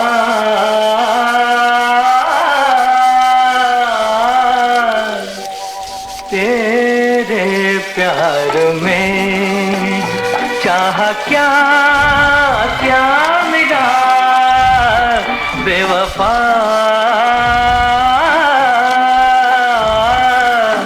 तेरे प्यार में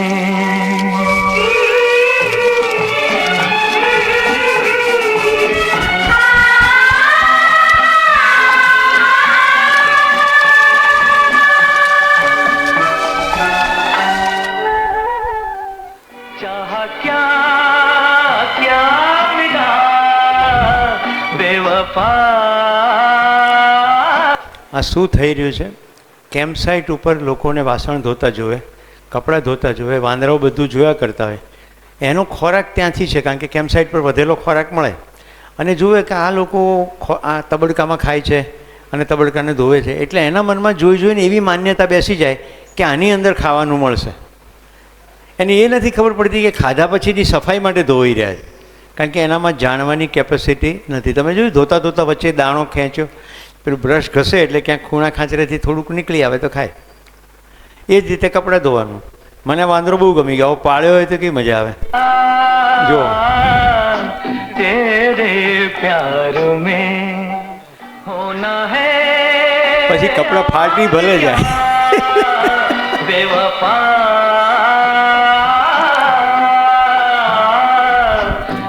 જો એને પાછું કપડું નિતારતાય આવડે છે. क्या से क्या हो गया बेवफा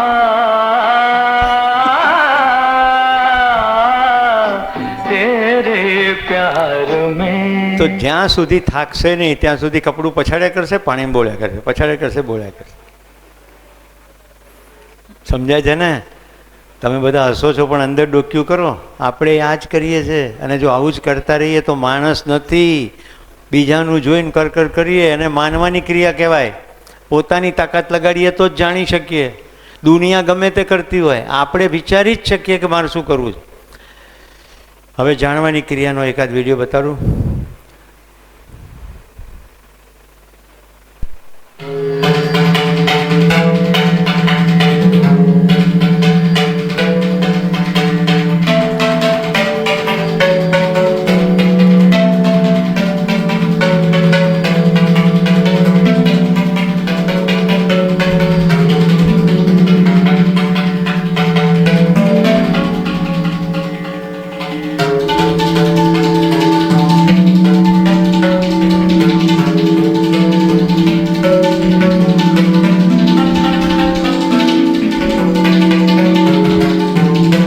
જો શાસ્ત્રીય રાગ શીખ્યા હોય તો તબલામાં રાગ દેશ વગાડી રહે છે.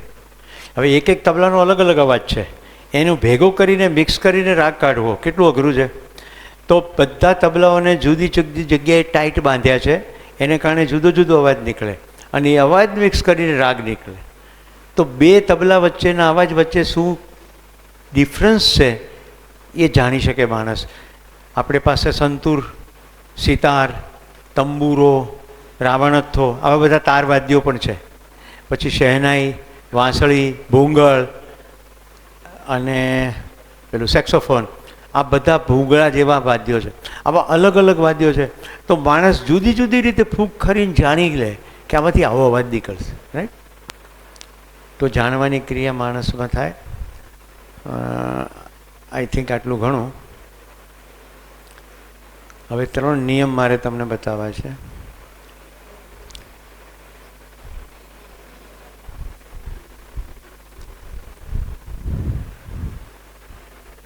દેખાઈ રહ્યું છે? તો જે વિજ્ઞાનીનું મેં તમને નામ લીધું એ નાગરાજજી શ્રદ્ધેય. નિશ્ચિત આચરણ નિયમ है और हर क्रिया नियम से नियंत्रित છે. એટલે જે નિશ્ચિત આચરણ છે એ નિયમથી થાય. આ પદાર્થ અવસ્થાનું મેં તમને શું કહ્યું કે માત્ર વિધિથી એનું આચરણ નિશ્ચિત છે, તો નિયમ ફિક્સ છે. હવે એક પદાર્થ બીજા પદાર્થની સાથે જે રીતે સંયોજાય છે એ પણ નિયમ છે. હાઇડ્રોજન ઓક્સિજન સાથે ભેગો થાય ને H2O થાય. ફોર્સ કરો લેબોરેટરીમાં તો H2O2 થાય, હાઇડ્રોજન પેરોક્સાઇડ, રાઈટ. તો આવી રીતે જ ભેગું થાય. સોનું કટાય નહીં, પણ જો પારો અડી ગયો તો સોનું કાળું થઈ જાય, કારણ કે એની સાથે એનું રિએક્શન છે, ચોંટી જાય ને. તો આપણે જોઈએ નિયમો. હવે જેટલી પણ સમસ્યાઓ છે એની અંદર નિયમનો અભાવ છે એ મૂળ પ્રસ્તાવ છે. અને નિયમના સ્વરૂપ 3 પ્રકારનો નિયમ છે. જો પહેલાં જોઈ લઈએ કે ક્યાં ક્યાં કામ કરે છે. પરિવારમાં સમસ્યા કે સમાધાન હેતુ બૌદ્ધિક નિયમ. એટલે મારા સ્વયંની અંદર સ્પષ્ટતા ના હોય તો પરિવારમાં હું શું કરું, એટલે મારે બૌદ્ધિક નિયમ. સમાજમાં ગયો તો સમાજમાં સમસ્યાનો સોલ્યુશન માટે સામાજિક નિયમ, અને પ્રકૃતિને સમસ્યાના સમાધાન માટે પ્રાકૃતિક નિયમ. જીવન વિદ્યા શિબિરમાં આ નિયમો વિગતે સમજાવાય છે. હું અહીંયા તમને બધા નિયમો એક વ્યૂમાં 5 નિયમો સાથે સમજાવું છું. સૌથી પહેલો છે અસંગ્રહ. જરૂરતથી વધારે ભેગું કરો એટલે શું ડખા થાય એ કહું. સમજો ડ્રેસ, કપડાં તમે જરૂરતથી વધારે ભેગા કર્યા, પહેરવાનું થાય ને એટલે પહેલો ક્વેશ્ચન એ આવે કયું પહેરવું. જરૂરતથી વધારો એટલે એને સાચવવાનો બીજો પ્રશ્ન થાય. ધોવા, ઇસ્ત્રી કરવી, થપ્પી મારવી, સેક્શનમાં અલગ અલગ મૂકવા. જગ્યા ઓછી હોય તો દરેક વખતે થપ્પી કરો, એમાંથી વચ્ચેથી એક કાઢો, થપ્પી ડિસ્ટર્બ થઈ જાય, વળી પાછી મૂકો, એમાં ઘરમાં ડખા થાય. હવે કેટલી વાર છે, જવાનો ટાઈમ થઈ ગયો, હજી કપડાં નથી પહેર્યા, એટલે પરિવારમાં બી ખટપટ ચાલુ થઈ જાય.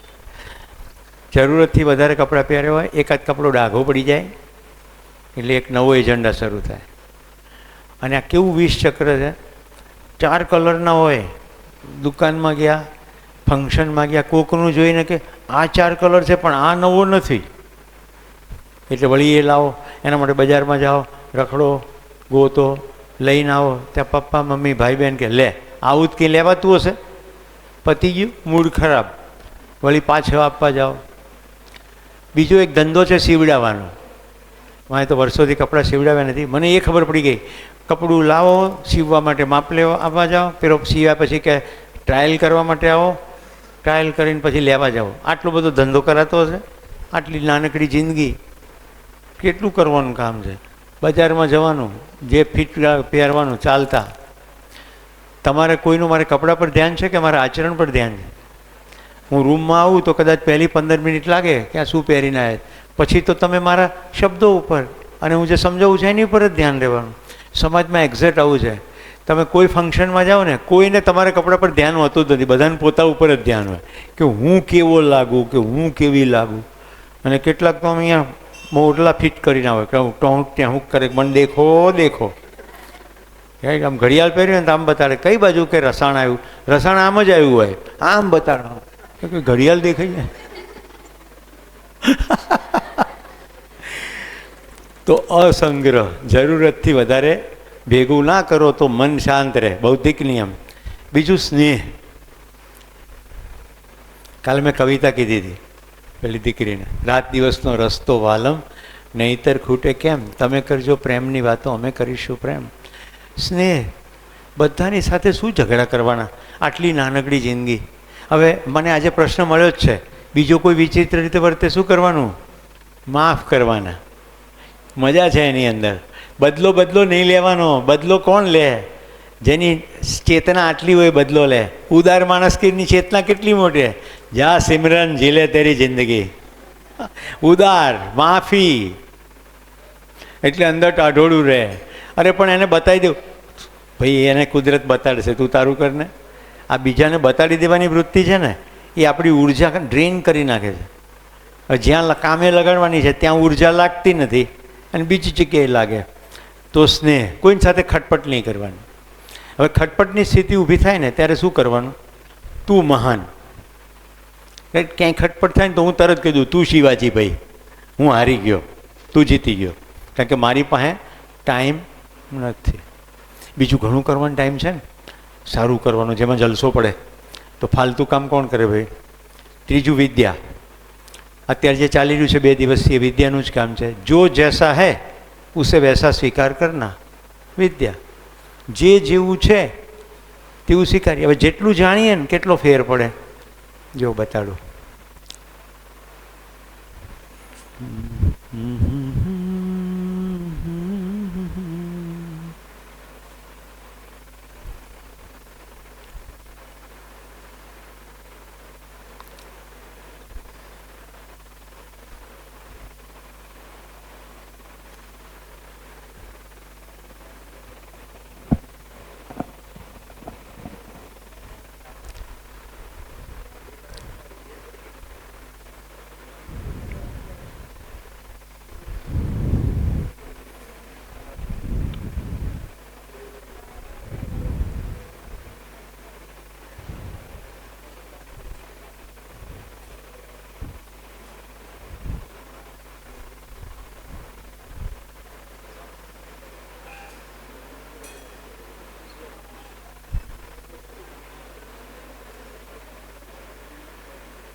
જો આ મારો અહીંયા અંબાજીના ક્ષેત્રમાં સેમ્બલ પાણીના ફોટા છે, જેમાં મેં રેડ સ્નેક પકડ્યો છે, રાઈટ. તો હું એની સાથે ખેલ કેવી રીતે કરી શકું? જો હું જાણતો હોઉં તો. હું જાણતો ન તો ગળામાં આવી રીતે વીંટાળી શકું? તમને ત્યાં દેખાય છે ચિત્ર? આખો સ્ક્રીન બતાડો ને. પીપીટી નહીં, આખો સ્ક્રીન ના દેખાય? નહીં, હું અહીંયા ટેબ્લેટમાં જે મારો આખો પિક્ચર દેખાય છે ત્યાં આખો ના બતાડે? હું અહીંયા તમને સાપ નથી બતાડી રહ્યો, હું તમને એ બતાડી રહ્યો છું કે જેટલું તમે જાણો, જે જેવું છે તેવું જાણો, એની સાથે ડીલ કરી શકો. સાપ આપણો દુશ્મન નથી, સાપનો આપણે ખોરાક નથી, સાપનો એજન્ડા આપણને કરડવાનો છે નહીં. કુદરતે સાપને ઝેર એટલા માટે આપ્યું છે કે એને દાંત નથી આપ્યા, એને ચાવવાની કોઈ વ્યવસ્થા નથી, ગળવાની વ્યવસ્થા છે. દેડકા, કાચિંડા, ગરોળાને સાપ કરડે, એમાં ઝેર નાખે એટલે પેલું બેહોશ થઈ જાય, એટલે ધીમે ધીમે ધીમે ગળે. એ છટપટે ત્યાં સુધી ગળી શકે નહીં. આ ડિઝાઇન છે. આટલું જાણી લીધું તો પછી સાપની સાથે ખેલ તમામ પ્રકારના થઈ શકે, રાઈટ. આ સેમ્બલ પાણી આશ્રમ શાળાની જગ્યા છે. હું ત્યાં ગયો તો વિદ્યાર્થીઓને મળવા, અને ત્યાં સાપ આવ્યા. એટલે મેં કીધું ચાલો આપણે સાપનો શો કરીએ અને બાળકોને થોડું મેં સમજાવ્યું. તો સાપની સાથે રમત થઈ શકે. આમાં વિડીયો આડો દેખાય છે, આને જવા દઈએ. તો હું માનું છું તમને પોઈન્ટ સમજાઈ ગયો હશે, રાઈટ? મારી એક જ જગ્યાના નહીં, ઘણી બધી જગ્યા મેં સાપની સાથે ખેલ કર્યા છે. આ જુઓ શિમલા પાસે કુફરી, ये ग्रेट इंडियन पाइथन है. हमारे मन में स्नेक के बारे में बहुत बड़ी गलतफहमियां होती है. भारत में मुख्यतः 4 प्रकार के स्नेक है जो कि पॉइजनस है, जिसके फैंग है, और अगर काटे तो उसका मतलब ये नहीं कि उसमें पॉइजन डाला. हो सकता है आपको काटने से पहले किसी और को भी काटा हो. ये पाइथन है सबसे प्यारा और एक्सटिंक्ट में है. लोग इनको मार के खा गए.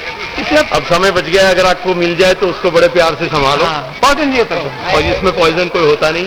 ये छोटे छोटे खरगोश को તો મિત્રો ચિતલો, ફુરસો, નાગ અને કાળોતરો આ 4 જ સાપ છે જેમાં કોમન જોવા મળતા સાપ, જેમાં ઝેર છે. બાકી બધા બિનઝેરી સાપ છે. હવે સંસ્કારની વાત કરી હતી ને મેં તમને, તો હું કોઈ પણ પ્રોગ્રામમાં જાઉં, મને જો સાપ મળી જાય તો આવી રીતે સાપનું ડેમોન્સ્ટ્રેશન કરું. આ બધા ટ્રેકિંગમાં આવેલા મિત્રો છે. માઉન્ટ આબુનું માઉન્ટેનિંગ ઇન્સ્ટિટ્યૂટની છત છે. આ પ્રોફેસર રાકેશ ઓઝા, વંદના, એમનો દીકરો કંદર, એ લોકો મારી સાથે ટ્રેકમાં આવ્યા હતા. તો ક્યાંય પણ ટ્રેકમાં હું આ રીતે ડેમોન્સ્ટ્રેશન કરતો હોઉં. આ વિસનગરનો પ્રશાંત છે, એની બાજુમાં કેસરી શર્ટમાં મારો જ દીકરો છે, એની બાજુમાં બેઠી છે, અત્યારે ડૉક્ટર થઈ ગઈ, ડૉક્ટર અમોલા. તો આ બધા સાપની સાથે કમ્પલસરી શોમાં મારે એમને ગળામાં સાપ આપવાનો ને એમને રમવાનું ને એમનો બીક કાઢવાની, એ એજન્ડા હોય. તમે પણ મારી સાથે આવશો ને સાપ મળશે તો એ જ કામ કરશો, રાઈટ? જુઓ, આવી જ રીતે વિરમપુરની શાળા છે. ઓડિયો બંધ છે પણ તમે જો, હું એને સાપને હાથમાં પકડીને સાપ વિશે સમજાવી રહ્યો. તો મૂળ મુદ્દો વિદ્યાનો છે. આઈ થિંક તમને ખ્યાલ આવી ગયો હશે. મેં તમને મારી દીકરીની વાત કરી હતી. મારી દીકરીએ મોટામાં મોટો સ્નેક પકડ્યો હતો. અત્યારે એના હાથમાં સાપ છે. પછી વન વિભાગને એણે આપી દીધો. તેનું નામ સ્નેહા છે. Just for your information. જેને ખબર પડી જાય છે જો શું કરી શકે.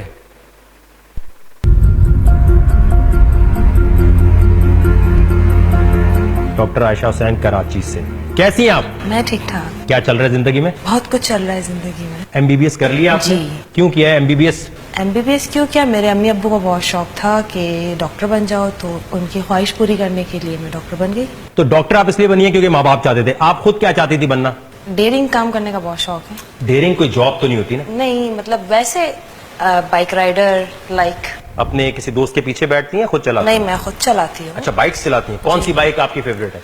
मेरी कावासाकी 1300. क्यों आना चाहती हैं इस शो में? मैं लोगों को ये प्रूफ करना चाहती हूँ कि मैं भी वक्कार की तरह बहुत डेयरिंग हूँ. मैं काफ़ी इंस्पायर्ड हूँ आपसे, जो आप चैरिटी के लिए काम करते हैं. तो થોડુંક એટલા માટે સંભળાવ્યું કે નોર્મલ માણસ છે, આર્ટિફિશિયલ ઇન્ટેલિજન્સથી નથી થઈ રહ્યું, રાઈટ? હવે મેડિકલની આ સ્ટુડન્ટ ચેલેન્જ લે છે કે હું નાકમાં સાપ નાખીને બહાર કાઢીશ. क्या करना होगा इसे? किस करनी होगी और क्या करना होगा? बच्चों वाले चैलेंज का दौर गुजर गया. फिर क्या करना है? नाक में डालना है, मुंह से निकालना. तुम्हें आवाज आई है मेरी? क्या कहा है मैंने? नाक में डालना है और मुंह से निकालना है. या तो बिल्कुल एक्सप्रेशन लेस लड़की हो. ये बात सुन के काफी सारे लोगों की हवाएं गुम हो गई. तुम कह रही अच्छा ठीक है. ये यहाँ से अगर दिमाग तक चला गया ना तो दिमाग हमेशा के लिए घूम जाएगा. हाँ जी, कैमरे में कहें आप अपनी मर्जी से कर रही हैं, जल्दी से बोलें. इसमें कोई भी मसला होगा, कौन जिम्मेदार होगा बताएं. मेरा नाम डॉक्टर आयशा हुसैन है और वकार ने जो ये चैलेंज मुझे दिया है, सांप को नाक से डाल. कम ऑन, शाबाश. कम ऑन आयशा, बहुत जबरदस्त कर रही है. आराम आराम से. તમે નર્સિંગ ભણો છો એટલે તમને ખબર છે કે ત્યાં જગ્યા ક્યાં છે, રાઈટ? पकड़ लो. વાત એ નથી, વાત એ છે કે એટલી હદે જાણકારી છે કે સાપ દિમાગમાં નહીં જતો રહે.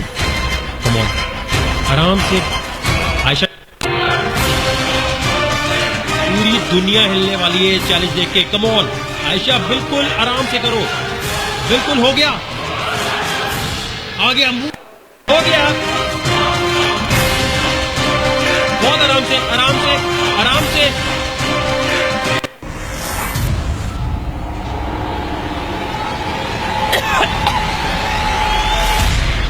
જીવતો સાપ. અહીંયા સાપની વાત ચાલી રહી છે કે વિદ્યાની વાત ચાલી રહી છે? વિદ્યા. જેટલી જેને ખબર પડે એની સાથે ડીલ કરી શકે. તો સિદ્ધાંત શું છે? મને મારી ખબર પડે તો હું મારી જાતને ડીલ કરી શકું કે નહીં?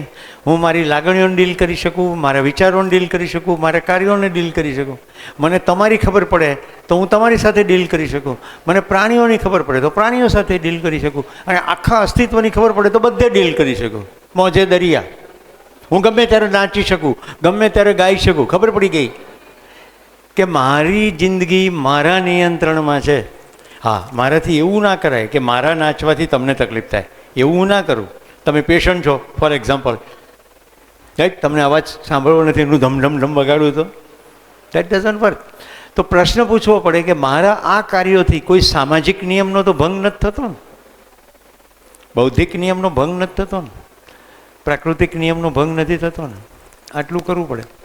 અમારી સોસાયટીમાં રહેતા લોકોને મેં કહ્યું કે તમે રાત્રે મોડા સોસાયટીમાં પ્રવેશો તો મારી તમને રિક્વેસ્ટ છે, ગાડી ધીમે ધીમે લઈ આવજો, કારણ કે મોર સૂતા હોય છે. એમાંનો કોઈ માણસ મિસ્ટેક કરે એટલે મોર ઉઠી જાય અવાજને કારણે અને પછી રાત્રે ગહેકવા માંડે.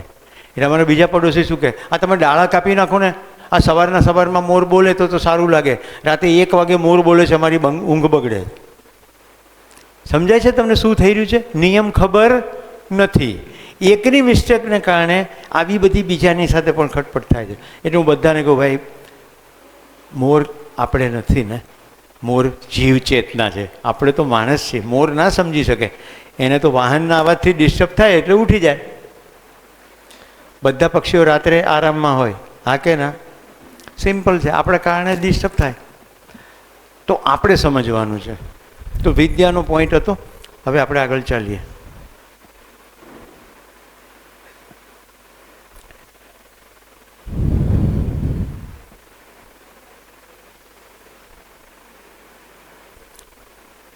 બૌદ્ધિક નિયમ જોઈ રહ્યા હતા. 5 નિયમમાં અસંગ્રહ સ્નેહ, પછી વિદ્યા જોયું, અને હવે ચોથું જોઈએ સરળતા. કોઈ પણ પ્રકારનો દેખાડો કર્યા વગરનો વ્યવહાર, બીજાને ઇમ્પ્રેસ કર્યા વગરનો વ્યવહાર. ઉનાળામાં લગ્ન થાય ને, એ બીજાને ઇમ્પ્રેસ કરવા વરરાજાઓ આમ ગુણ બાંધી હોય ને એમ શરીર ઉપર સૂટ બાંધે, ઉપરથી સિંદરી બાંધી હોય એમ ટાઈ બાંધે, આખો પરસેવે નીતરી જાય પણ સોટ્ટો પાડવાનો. આવું જોવો છો કે નથી તમે જોતા? પછી વાહન જતું હોય, આગળ મોટો ખટારો જતો હોય, એમાં પેલું ડીજે ફિટ કર્યું હોય કે મોટા સ્પીકરો, અને એમાં વગાડતું હોય કાલા કૌવા કાટ ખાએગા સચ બોલ, કાન ફાડી નાખ્યો અવાજ. પછી ફટાકડા ફોડે.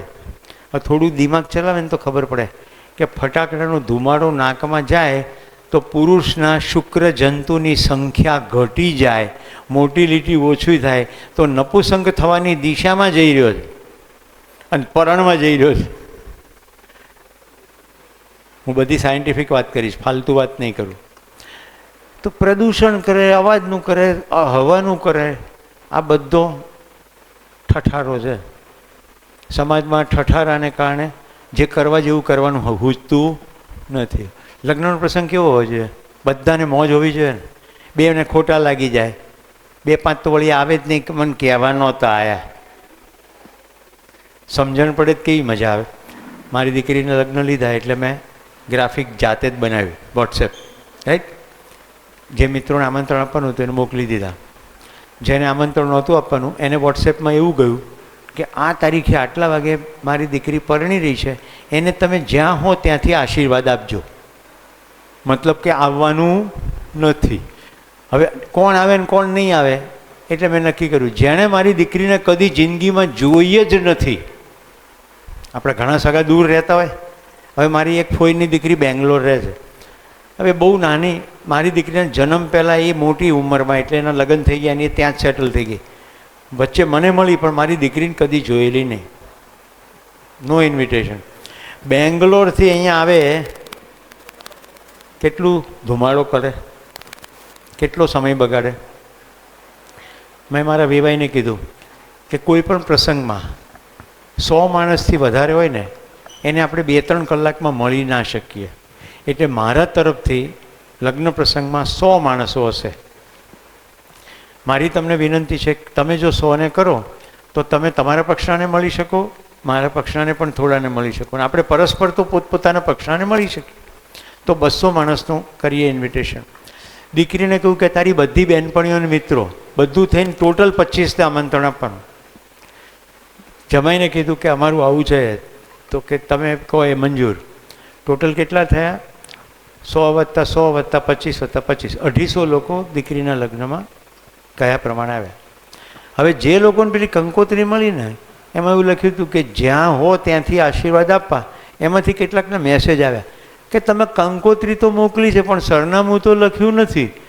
મેં કહ્યું આખી કંકોત્રી વાંચો ને મારા વાલા, એમાં એવું લખ્યું છે જ્યાં હોય ત્યાંથી આશીર્વાદ આપવા. એટલે લગ્નમાં આવવાનું નથી, ધુમાડો કરવાનો નથી, કોઈ કવર મોકલવાનું નથી. આ સમજાય છે? પછી બીજો પ્રિન્સિપલ કાઢ્યો.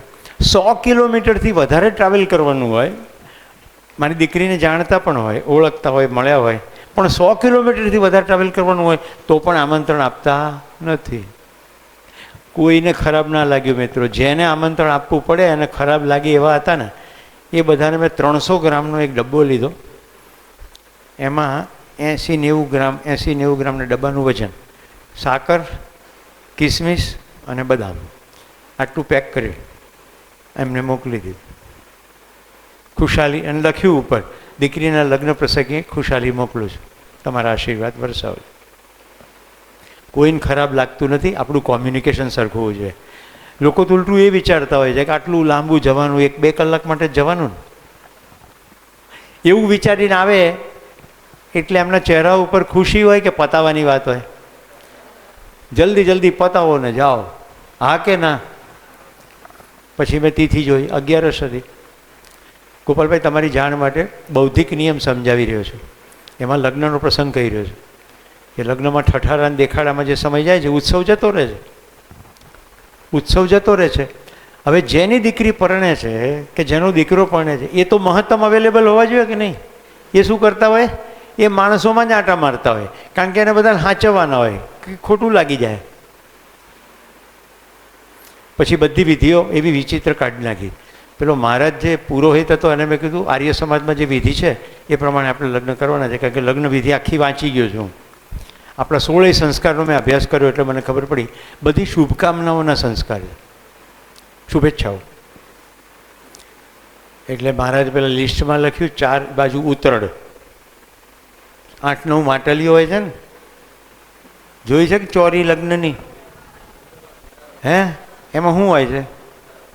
એમાં કોઈ હોતું નથી. સ્ટીલના માટલાની વચ્ચે એક દાંડો હોય છે, ઉપરથી સ્ક્રૂથી ફિટ કરી દે એટલે ચારેય જગ્યાએ માટલા ગોઠવી જાય. હા કે ના? એક સમયમાં આપણે ઘાસના ઝૂંપડામાં રહેતા હતા, લગ્ન થતા અગ્નિની સાક્ષીએ તણખા ઉડતા. એ વખતે ફાયર બ્રિગેડ નહોતા એટલે ચારેય દિશામાં પાણી ભરેલા માટલા મૂકવામાં આવતા હતા કે આગ લાગે તો તરત માટલા મળે. હવે હોલમાં લગ્ન થાય છે, ક્યાં આગ લાગે છે? ત્યાં તો ફાયર ફાઈટર બંબા પડેલા જ હોય છે કે નહીં? એટલે મેં કહ્યું આપણે માટલા રાખવાના નથી. પછી પુરોહિતને મેં એવું કહ્યું જે જોઈએ એનું લિસ્ટ આપો તો લાવી દઈશ, અને તમે લાવવાના હો તો તમે ખર્ચો કહેતો આપી દઈશ. પણ લગ્ન વિધિ શરૂ થયા પછી એવું ના કહેતા કે આ વસ્તુ તો રહી ગઈ. એ જે રહી ગઈ તે રહી ગઈ, એના વગર લગ્ન કરી દેવાનું. એ વખતે ખટપટ કરવાની નહીં. લગ્ન શરૂ થયું, પેલા મહારાજ કે હવે ધોવો આના પગ. તમારો જમાઈ ઊભો થઈ ગયો કે પિતા છે મારા, સસરા એટલે પિતા કહેવાય ને, એ મારા પગ ધોવે કે મારે એના પગ ધોવાના હોય? આવું ના ચાલે, આવું બધું નહીં કરવાનું. તો જેટલા લગ્નમાં બેઠા હતા ને બધાને મજા પણ પડી, વિધિનો આનંદ પણ લીધો, સાયન્ટિફિક વસ્તુ સમજાવી. અને પછી એકવાર હું બ્રાહ્મણ થયો સુરતમાં. તમારી જેવા જ 2 દીકરા દીકરીઓ મારા શિબિરમાં પાલનપુર લોકનિકેતનમાં શિબિરાર્થી તરીકે આવ્યા. એમણે ગધેરે જઈને પપ્પા મમ્મીને વાત કરી એટલે બંને પપ્પા મમ્મીઓએ પણ મારા શિબિર કર્યા. એટલે હવે કેટલા થઈ ગયા? કન્યા, વર અને 2ના બાપા. એ લોકો અંદર અંદર ઘૂસપૂસ કરી કે સુરેશભાઈને જ લગ્ન કરવાનું કહીએ તો. એટલે બધા સંપીને આવી ગયા ઘરે કે અમે પ્રસ્તાવ લઈને આવ્યા છે ને તમારે ના પાડવાની નથી, તમારે જ લગ્ન કરાવવાના. મેં કહ્યું હાલો કરાવી દઈએ. કે મારા લગ્ન યુટ્યુબ ઉપર મેં જે કરાવે છે ઉપલબ્ધ છે. મેં ટોપી પહેરી એટલે જરૂર પુરોહિત જેવું લાગે. અને એ લગ્નમાં જે મજા પડી છે બધાને, કારણ કે લગ્ન ઉત્સવ માટે છે. એટલે શું કર્યું, આગલા દિવસે હું પહોંચી ગયો. વર પક્ષ અને કન્યા પક્ષના બેઉને બેસાડવામાં આવ્યા. આખી જીવન વિદ્યાનું જે મેઇન સત્વ છે ને બધું સમજાવવામાં આવ્યું. કારણ કે મારવાડી કુટુંબ હતું, કન્વિન્સ કરવાના હતા. એ લોકો તો આમ કે પેલો વરરાજો જમવા બેસે ને તો કે ગાડી ના આપો ત્યાં સુધી ઊભો નહીં થવું, એટલા નખરા હોય. એ બધું સેટલ થઈ ગયું અને બંને પક્ષના લોકો લગ્નમાં ભાગ લીધો બરાબર. હવે દીકરીનું નામ છે નિર્જા, દીકરાનું નામ છે અમૃત. મેં કીધું આખો લગ્નનો પ્રસંગ ઉત્સવિત હોય અને કન્યા વિદાય વખતે બધા રોવે. એટલે પહેલેથી જ ખબર છે જવાનું છે તો પછી રોવાનું છે એનું. આપણે લગ્નના ઉત્સવમાં રોવું નથી. તો મને કે સર તમે કહો એમ કરીએ. એટલે પછી એવું સેટિંગ કર્યું કે કન્યા વિદાય માટે હોલની બહાર આવે એ વખતે હોલની પાછવાડાના ભાગમાં એક મોટરસાઇકલ તૈયાર રાખી હતી. વરરાજો બહાર આવવાને બદલે પાછલા રસ્તેથી મોટરસાઇકલ પર પહોંચી જાય અને હું ઇશારો કરું એટલે મોટરસાઇકલ લઈને આવે. મોટરસાઇકલ પર થોડું ફૂલ બૂલ બધું લગાડ્યું હતું, થોડું ડેકોરેશન કર્યું. એટલે વરરાજો આમ ફુર કરતો આવ્યો, પહેલેથી કહી રાખ્યું હતું. એટલે મેં નિર્જાને ચપટી કરી, નિર્જા મોટરસાઇકલ પાછળ બેસી ગઈ. પેલો બધાને કે બાય, છોકરી પણ કે બધાને બાય એમ કરીને જતી રહી. બધા આમ જોવા, હજી વિદાયનું કંઈ થયું નહીં. ખ્યાલ આવે છે? મારી દીકરીના વિદાય વખતે આખી જાનને વિદાય કરી દીધી, કન્યા પક્ષના બધાને વિદાય કરી દીધા. દીકરીને મેં કહી રાખ્યું હતું ત્યારે ત્યાં જ જવાનું છે પરણીને. તારી ગેરહાજરીમાં અમને દુઃખ થશે, તને પણ યાદ આવશે, પણ પ્રસંગમાં આપણે રોવું નથી. એ શાંતિથી આ જ રીતે રૂમમાંથી આવી, વરરાજો એના રૂમમાંથી આવ્યો, બીજા કારમાં બેઠા, બાય, જય હિન્દ, વાર્તા પૂરી. અહીંયા હું શું કહી રહ્યો છું? સરળતા કોને દેખાડવાનું છે? આપણી જિંદગીનો ઉત્સવ કોને? તમે ગમે એટલા ફોટા પાડો, કોણ જોવે આલ્બમ? જરા તર્ક લગાડીએ તો સરળતા. પાંચમો નિયમ અભય. શું લખ્યું છે નીચે? વર્તમાન મેં વિશ્વાસ. વંચાય છે ને? આપણને ભય શેનો લાગે છે? મેં તમને પ્રકૃતિની બધી અવસ્થાઓ સમજાવી. અત્યારે બજારમાં મબલખ જુઓ, અહીંયા જ જુઓ કેટલું બધું મબલખ છે, રાઈટ? કેટલું મબલખ ખાવાનું, બજારમાં એ ખાવાનું મબલખ છે. તો અસ્તિત્વમાં મબલખતા જ મબલખતા. એક ગોટલો વાવો, આવડો મોટો આંબો થાય, કેટલી કેરીઓ થાય. એક દાણો વાવો, કેટલા દાણા નીકળે. બધું ઢગલો છે. આપણી માનસિકતામાં એવું છે કે નહીં મળે તો, એટલે ભેગું કરવા માટે આપણે બધી ઉર્જા લગાડીએ છીએ. તો વર્તમાનમાં વિશ્વાસ હોય, ધ્યાન જાય નિયમો ઉપર, તો પછી અભય આવે. તો આ થયો બૌદ્ધિક નિયમ. હવે આપણે સામાજિક નિયમ જોઈએ. આ બધા મેટ્રિક્સ પછી છેલ્લે જોઈશું. સૌથી પહેલો નિયમ છે સ્વધન. સ્વધન શું ચીજ છે? હું મહેનત કરું, શ્રમ કરું અને જે કમાઉં એ મારું ધન કહેવાય. આ તો સીધે સાદું સમજાયું છે ને. મહેનત કરીને કમાવું, કોઈના ખિસ્સામાંથી કાઢી લઉં એ સ્વધન કહેવાય, કોઈને ઉલ્લુ બનાવીએ તો સ્વધન કહેવાય. હવે તમને એમ થાય પણ પૈસા આવી જાય છે ને, એ જે ખબર પડે છે ને અંદર કે હું ખોટું કરું છું, એ આપણી ઉર્જા ખરાબ કરી નાખે છે. આપણી અંદરનું ઇક્વેશન બદલી નાખે છે, જેને ગિલ્ટ કહે છે. મનની અંદર ભાર શરૂ થાય છે અને એનાથી જે ખરેખર કરવા જેવું હતું એમાંથી ધ્યાન ભટકી જાય છે. એટલે પછી બધી ખટપટ ખટપટ ખટપટ ખટપટ ખટપટ ચાલ્યા જ કરે. આ નીરવ મોદીનું છાપામાં સમાચાર આજે વાંચો, રાઈટ? હવે એને પ્રત્યાર્પણ અંતર્ગત ભારતમાં લાવવાની વાત ચાલી રહી છે, એવું હેડલાઇન છે. આવા કેટલા લોકો છે, બેન્કો પાસેથી લોન લીધી પછી દેશ છોડીને ગાયબ થઈ ગયા, કોઈકના પૈસા ઓળવી ગયા. તો સ્વધનની અંદર પ્રતિફલ કે રૂપ મેં પ્રાપ્ત ધન, મહેનત કરવાના અર્થમાં જે મળે એને સ્વધન કહેવાય. પછી બીજા બે મહત્ત્વના શબ્દો છે, પરિતોષ અને પુરસ્કાર. પરિતોષ એટલે શું? જેમ કે ગઈકાલે અહીંયા હું આવ્યો અને મારું સન્માન થયું તો મને પ્રસન્નતાપૂર્વક શાલ ઓઢાડવામાં આવી, ભગવદ્ ગીતા આપવામાં આવી. આને પરિતોષ કહેવાય. મેં માગ્યું નથી, પણ હું કંઈક સારું કામ કરું છું તો સંસ્થા મારું સન્માન કરે, તો આને કહેવાય પરિતોષ. છતાં હું પહેલેથી ચોખવટ કરી દઉં છું કે મને પૈસા જોઈતા નથી, પહેલેથી સ્પષ્ટતા છે. મારી પ્રસન્નતાની આ અભિવ્યક્તિ છે. અને તમારી પ્રસન્નતાની અભિવ્યક્તિ તમે કરો. એના માટે પૈસા વચ્ચે લાવવા જરૂરી નથી. પણ મેં ગોપાલભાઈને કીધું, ભાઈ કેરી ખાવાની મજા આવી ગઈ, સાંજે પણ આવી ગઈ, આજે પણ આવી ગઈ, તો શું થયું? પરિતોષ. કશુંક સારું કરીએ અને સમાજ તમને પડઘો પાડે એને પરિતોષ કહેવાય. આખી માનવજાત માટે કશુંક કરીએ અને એની આખી માનવજાત નોંધ લે, નોબલ પુરસ્કાર. ત્રીજો શબ્દ શું છે? પુરસ્કાર કે રૂપ મેં પ્રાપ્ત ધન. તો નોબલ પુરસ્કારમાં $1 લાખ છે ફોર એક્ઝામ્પલ. તો આખી દુનિયાના લોકોમાં કંઈક ફરક પડ્યો આ કામને કારણે, અને એ સંસ્થા નક્કી કરે. આપણા દેશમાં પદ્મશ્રી, પદ્મવિભૂષણ આવા બધા પુરસ્કારો હોય છે કે નહીં? ખેલ રત્ન, અર્જુન એવોર્ડ. તો આ બધા એવોર્ડ એ અર્થમાં છે. આટલું સ્વધન કહેવાય, બાકીનું સ્વધન કહેવાય નહીં. પછીનો નિયમ છે સ્વનારી સ્વપુરુષ. હવે હું જે વાત કરું છું અને અત્યારનું જે સમાજ જીવન છે એના સંદર્ભમાં વાત કરું છું. મિત્રો, વાત સેક્સની છે પણ વાત સમજણની છે, એટલે વિશેષ ધ્યાનથી સાંભળજો. શરીરમાં હોર્મોન શરૂ થાય એટલે પુરુષને સ્ત્રી પ્રત્યે આકર્ષણ થાય અને સ્ત્રીને પુરુષ પ્રત્યે આકર્ષણ થાય. આ અત્યંત નૈસર્ગિક છે, પ્રાકૃતિક છે, આમાં કશું ખોટું નથી. ક્લિયર? તમને આ ઉંમરે છોકરાઓ ગમે કે ના ગમે? શરમાય વગર કહો. ગમે જ. ના ગમે તો ડૉક્ટર પાસે જવું પડે. મેં પ્રશ્ન મારી દીકરીને કોલેજના પહેલા વર્ષમાં પૂછ્યો હતો કે છોકરા જોવા ગમે છે કે નહીં, એટલે થોડી શરમાઈ ગઈ. ગમે જ. 12મું ધોરણ પતે, 17 વર્ષની ઉંમર થાય, હોર્મોન શરીરમાં થાય તો ગમે, આકર્ષણ થાય, એમાં કશું ખોટું નથી. પણ હવે આગળ જુઓ, એક પુરુષ અને એક સ્ત્રી, એ સંબંધને લગ્ન સંબંધ કહ્યો. અત્યારે લગ્ન સંબંધ બહારના એટલા બધા મોટા મુદ્દાઓ છે. એનું કારણ શું છે? પોતાને શરીર સમજે છે. આપણે 2 દિવસમાં શું કુસ્તી કરી? હું શરીરથી અલગ વાસ્તવિકતા છું. તો હું પોતાની જાતને શરીર માનું તો 2 શબ્દો આવે, અતિભોગ અને બહુ ભોગ. ખાવ, વેરાયટીનું ખાવ, એને અતિભોગ ને બહુ ભોગ કહેવાય. અહીંયા તો રોટલી ખાધી, પછી ખબર પડી કે અરે પાલનપુરમાં ભાગ્યોદયના પરાઠા તોડી નાખે એવા, તો ચલો પાલનપુર. અમારા ગાંધીનગરમાં એ ડૉક્ટર છે, મને કે આણંદ જવું છે? શું કામ? ચા પીવા. અરે ગાંધીનગરથી આણંદ ચા પીવા? અરે જોરદાર ચા. મેં કહ્યું તમે પી આવો, ભારત માતા કી જય.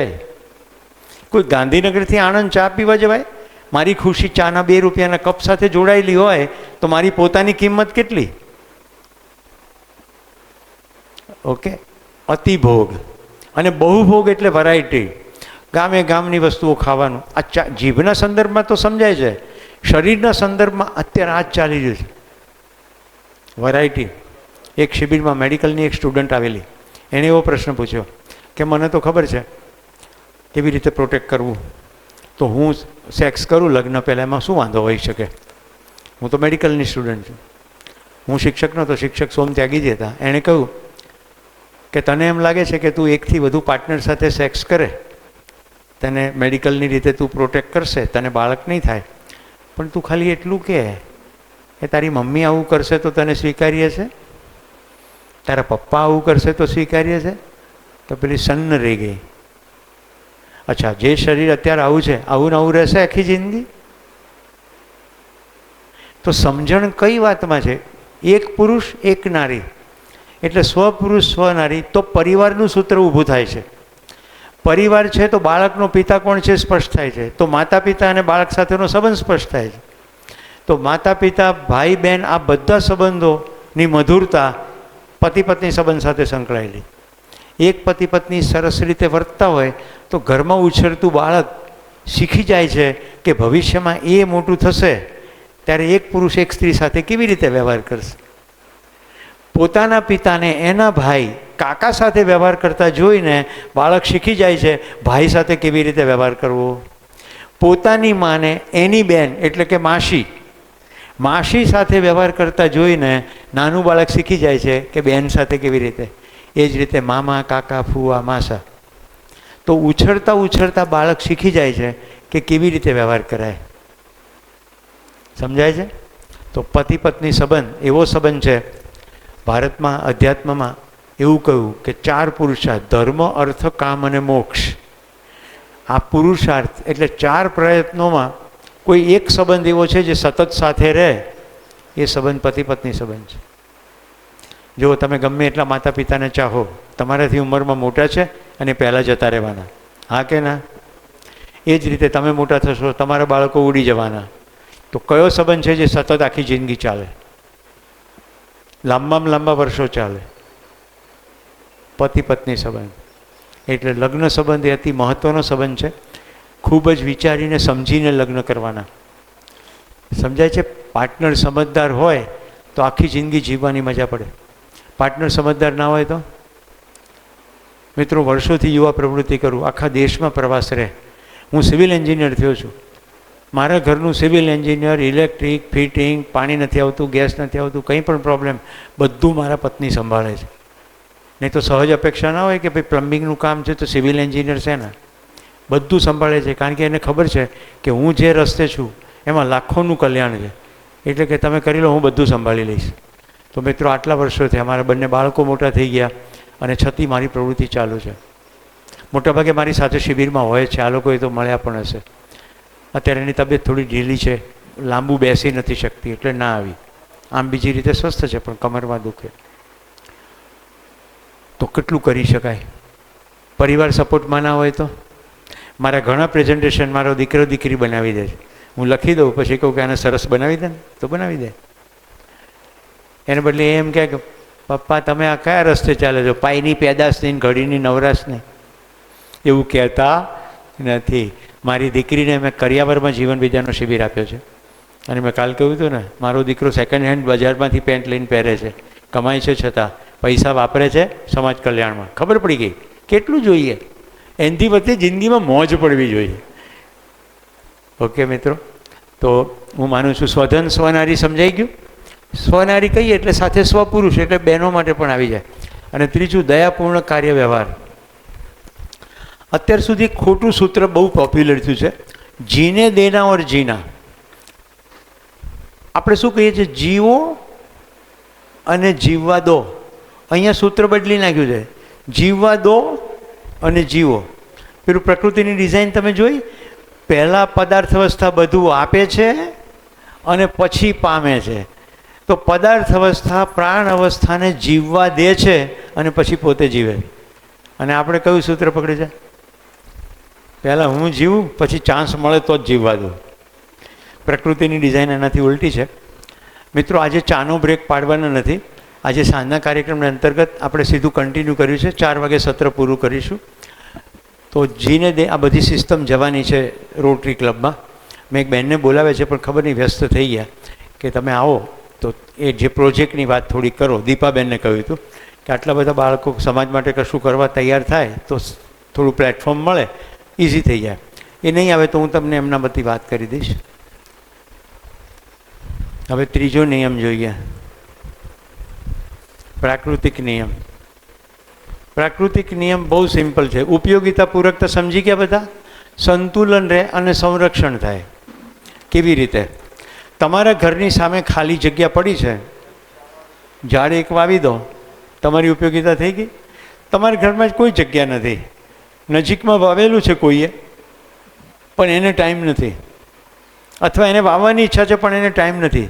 તમે એની સાથે જોડી જાઓ કે તમારા ઘરેથી હું પાણીની ડોલ લઈશ એક રોજ, તમે મને ખાલી છૂટ આપો, હું ઊભું કરી દઉં બગીચો. થઈ શકે કે ના થઈ શકે? સરકારે વાવેલું છે, હમણાં વાવશે મોટા પાયે, પછી તમે જો થોડાક ઝાડ સુકાઈ રહ્યા છે, તમે પાણી પાઓ. તો આ થયું ઉપયોગિતા પૂરકતા. સંતુલન, હમણાં જે મોરનો પ્રસંગ કીધો, કશું કચરું ના નાખીએ, પેસ્ટિસાઇડ ના નાખીએ, સંતુલન જળવાય અને જે કંઈ છે એને બચાવી લઈએ તો એ સંરક્ષણ. તો મિત્રો, આ 3 પ્રકારના નિયમો થયા. મેં તમને નિશ્ચિત આચરણ ही નિયમ એ કહ્યું.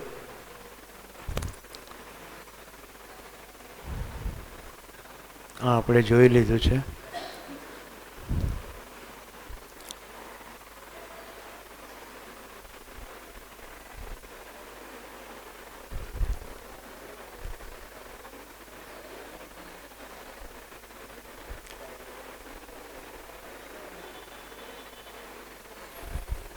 હવે છેડે આપણે જોઈએ અવસ્થાનું નિશ્ચિત આચરણ.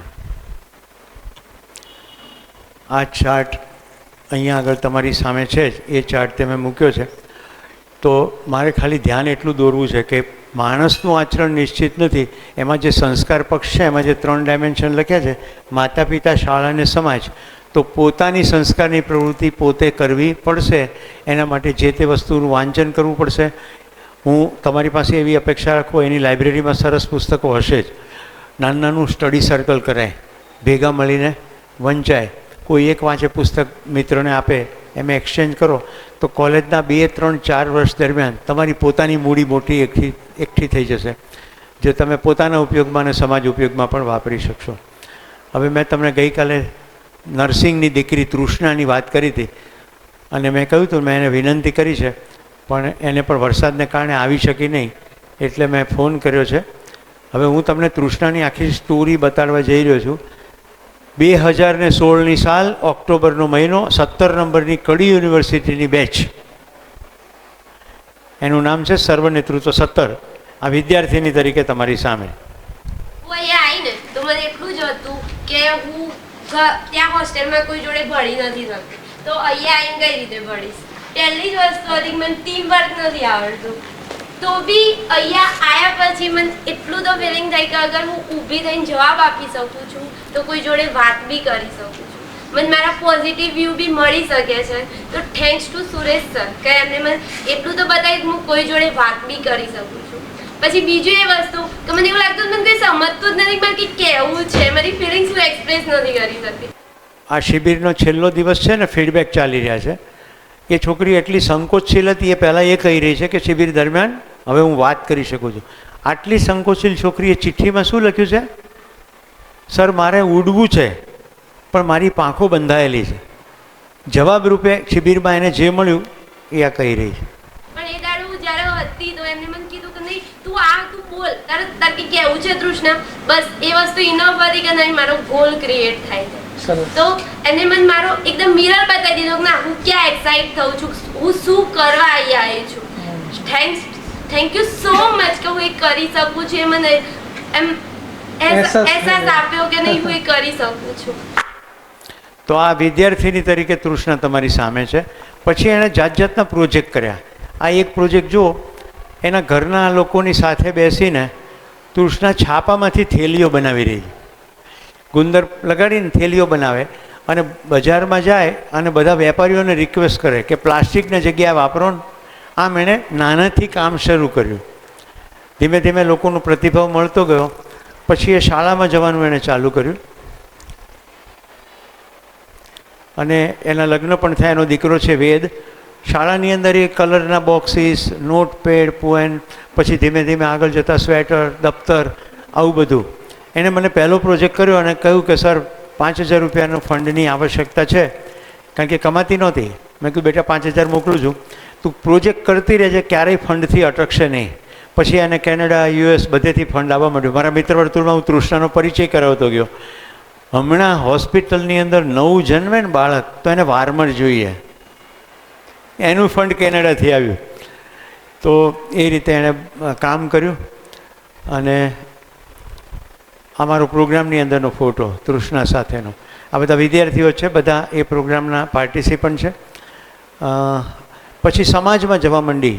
કામ કરે છે તો સૌપ્રથમ મેં સિલાઈ મશીનમાં દોરા મારેલા તો મારી હાથમાં 5 રૂપિયા આવ્યા. મિત્રો તમે જ જવાબ આપ્યો તો વ્યક્તિ બદલાઈ શકે છે.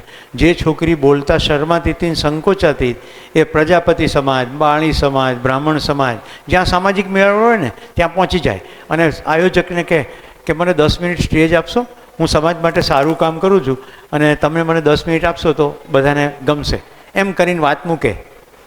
પૈસા મારા પપ્પાએ મને આપી દીધા.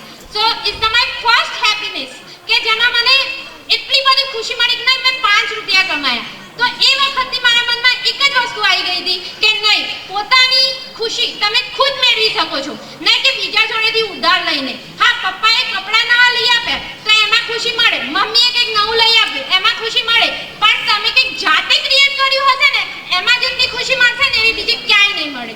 સો આ સાથે મારી વાત પૂરી કરું છું. અસ્તુ. જય હિન્દ, જય ભારત.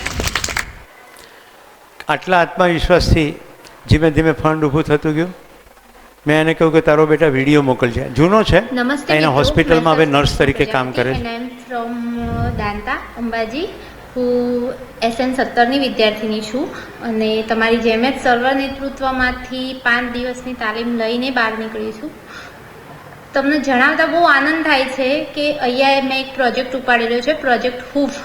અને હૂફ પ્રોજેક્ટની વાત કરું તો એમાં ટ્રાઇબલ વિસ્તારના જે બાળકો હોય, આદિવાસી બાળકો, એમના અભ્યાસમાં સહભાગી થઈ શકું, કે એમનો અભ્યાસ વધારી કઈ રીતે શકાય, તો એમની જરૂરિયાતો પૂરી કરી એમને રેગ્યુલર શાળામાં આવી શકે એના માટે એમને મદદરૂપ થઈ શકું, એટલા માટે મેં હૂફ પ્રોજેક્ટ ચાલુ કરેલો છે. અને આની પ્રેરણા મને સુરેશ સર જોડેથી જ મળી હતી. તો હું આ માટે સર્વ નેતૃત્વની તથા સુરેશ સરની અને કહું તો કડી સર્વ વિશ્વવિદ્યાલયની અને સરદાર સરની પણ ખૂબ જ આભારી છું કે જેમને મને સર્વ નેતૃત્વની તાલીમ. તો ભવિષ્યમાં તમે ઈચ્છો તો આપણે તૃષ્ણાબેનને અહીંયા બોલાવી શકીશું, તમને મળવા, પોતાના અનુભવો શેર કરવા. તો બધું શક્ય છે. હવે મિત્રો, પ્રોગ્રામના છેડે તમારી સાથે મેં ગઈકાલ સવારથી જેટલો સમય ગાળ્યો, મેં તમને પ્રોમિસ આપી દઉં કે હું તમારી સામે થાકેલો ઢીલો જઈશ નહીં. એવું થયું કે થઈ ગયું, ખતમ થઈ ગયો? તમે હંમેશા મને ઉર્જાવાન જ જોશો. એનું રહસ્ય આ સમજણમાં છે. શું સમજણ છે? આઈ એમ બીકોઝ ઓફ અસ. હું જે કંઈ છું એ અસંખ્ય શિક્ષકો, અસંખ્ય વડીલો, અસંખ્ય માર્ગદર્શકો અને આખો વારસો છે આપણી પાસે. હું આ આઝાદીના શ્વાસ લઈ શકું છું કારણ કે ભગતસિંહ મારા માટે લટકી ગયા. સમજાય છે? અસંખ્ય લોકોએ માથા ફોડ્યા, લોહી વહાવ્યા, ત્યારે આપણને આઝાદી મળી. આ આઝાદ હવામાં જીવ્યા પછી આપણે માનસિક ગુલામી હોય તો કેવી રીતે ચાલે? આપણી જિંદગીનું ડિસિઝન આપણે લઈએ, માર્ગદર્શન બધેથી મળે, નિર્ણય આપણે લેવાનો. તો 2 દિવસનો આખો સાર તમારી સામે મૂકું છું. આપણે કાર્યક્રમનું નામ શું પાડ્યું? ગેમ. રાઈટ? શું કામ ગેમ? જિંદગી એક ખેલ છે. ખેલના અંતે ખુશી હોય, ખેલ કરતાં કરતાં ખુશી હોય, ખેલમાં જવાની ખુશી હોય. જો આપણા ચહેરા ઉપર સતત ખુશી ના હોય તો આપણને રમત રમતા આવડતી નથી. તો મેં તમને એ કહ્યું કે રમતના કેટલાક નિયમો છે. તો નિયમોમાં જતાં પહેલાં G એટલે ગોલ, લક્ષ્ય. A એટલે એચિવમેન્ટની પ્રોસેસ. E એટલે એનર્જી, એટલે કઈ કઈ શક્તિઓ અને એને કઈ રીતે મેનેજ કર્યું. ક્લિયર? આ 4 વસ્તુ સમજાવી હતી. લક્ષ્યમાં મેં આપણે નાનકડી એક્સરસાઇઝ કરી હતી, ખબર પડી ગઈ બધાને કે આપણું અલ્ટિમેટ લક્ષ્ય શું છે? આખી માનવજાત પ્રેમપૂર્વક રહે, અખંડ સમાજ. અત્યારે સમાજ ટુકડા ટુકડામાં છે. સાર્વભૌમ વ્યવસ્થા, બધે બધું વ્યવસ્થિત હોય. તો આપણે વ્યવસ્થાઓ જોઈ: પદાર્થ અવસ્થા, પ્રાણ અવસ્થા, જીવ અવસ્થા, જ્ઞાન અવસ્થા. 3 અવસ્થા તો વ્યવસ્થામાં છે જ. તમારી સામે ચાર્ટ લાગેલો જ છે. પદાર્થ અવસ્થાનું આચરણ નિશ્ચિત, માત્રા વિધિથી. પ્રાણ અવસ્થાનું આચરણ નિશ્ચિત, બીજ વિધિથી. જીવ અવસ્થાનું આચરણ નિશ્ચિત, વંશ વિધિથી. માણસનું આચરણ કેવી રીતે નિશ્ચિત થાય? સંસ્કાર વિધિથી. સિંહને શિકાર કરતો જોઈને એનું બચ્ચું શિકાર કરે. સિંહ બાપાને ડોલમાંથી ખાતા જોઈને બચ્ચું ડોલમાંથી જ ખાતા શીખે. એવું આપણામાં તો થાય જ છે, માતા પિતાનું જોઈન કરીએ. પણ આપણી પાસે હજી ફ્રીડમ છે વાંચીને, પ્રોજેક્ટ્સ કરીને, લોકોને મળીને વધુ શીખી જવું, પોતાની જાતને વધારે તૈયાર કરવી. કારણ કે માણસ બદલાઈ શકે છે. તો આપણું આચરણ સંસ્કાર વિધિથી નિશ્ચિત થાય. સંસ્કાર 3 જગ્યાએથી આવે. તો કેવી રીતે કરીશું? ઘરમાં સારું સારું વલણ શીખીશું. સમાજની અંદર જે સારું કામ થઈ રહ્યું છે. નવીન કાકા અહીંયા આવ્યા હતા ગઈકાલે. તમારામાંથી કોઈ ડીસા રહેતું હોય તો સમય લઈ લઈને સાંજે નવીન કાકાને મળો. રોજ સાંજે ચાલવા જતા હોય, ચાલો. જો હું એમને મારા ગુરુ કેમ માનું છું? એમની પાસેથી સંગીત, કલા, શિલ્પ, સાહિત્ય, પક્ષી દર્શન, પહાડો બધું એમની પાસે શીખ્યો. અહીંયા કેટલાય ડીસામાં હતા. હું તો એમની સાથે 6 જ મહિના હતો. સરકારી નોકરી માટે આવ્યો હતો. 6 મહિનામાં મને ખબર પડી ગઈ કે આ વ્યક્તિ આખી જિંદગી આપણી યાત્રામાં સાથે હોય તો જીવવાની મજા પડે. બધા શોખ એમના સાનિધ્યમાં 6 મહિનામાં શરૂ થયા. પછી હું કેળવતો ગયો અને અત્યારે બધા શોખ કેળવાયેલા છે. એટલે પક્ષી જોઈને રાજી થાઉં. રાઈટ? તમારે કેમ્પસમાં આજે મધમાખીનો ફોટો પાડ્યો, તરત મેં એગ્રીકલ્ચર સાયન્સને મોકલ્યો કે હું જે માખી કહું છું એ જ છે સાહેબ, આ એ જ છે, એપિસ બોર્સાટા, જે રિસ્કી છે અને હું કોશિશ કરીશ કે તમને એનું સોલ્યુશન મળે. અકસ્માત નથી થયો, ગુડ.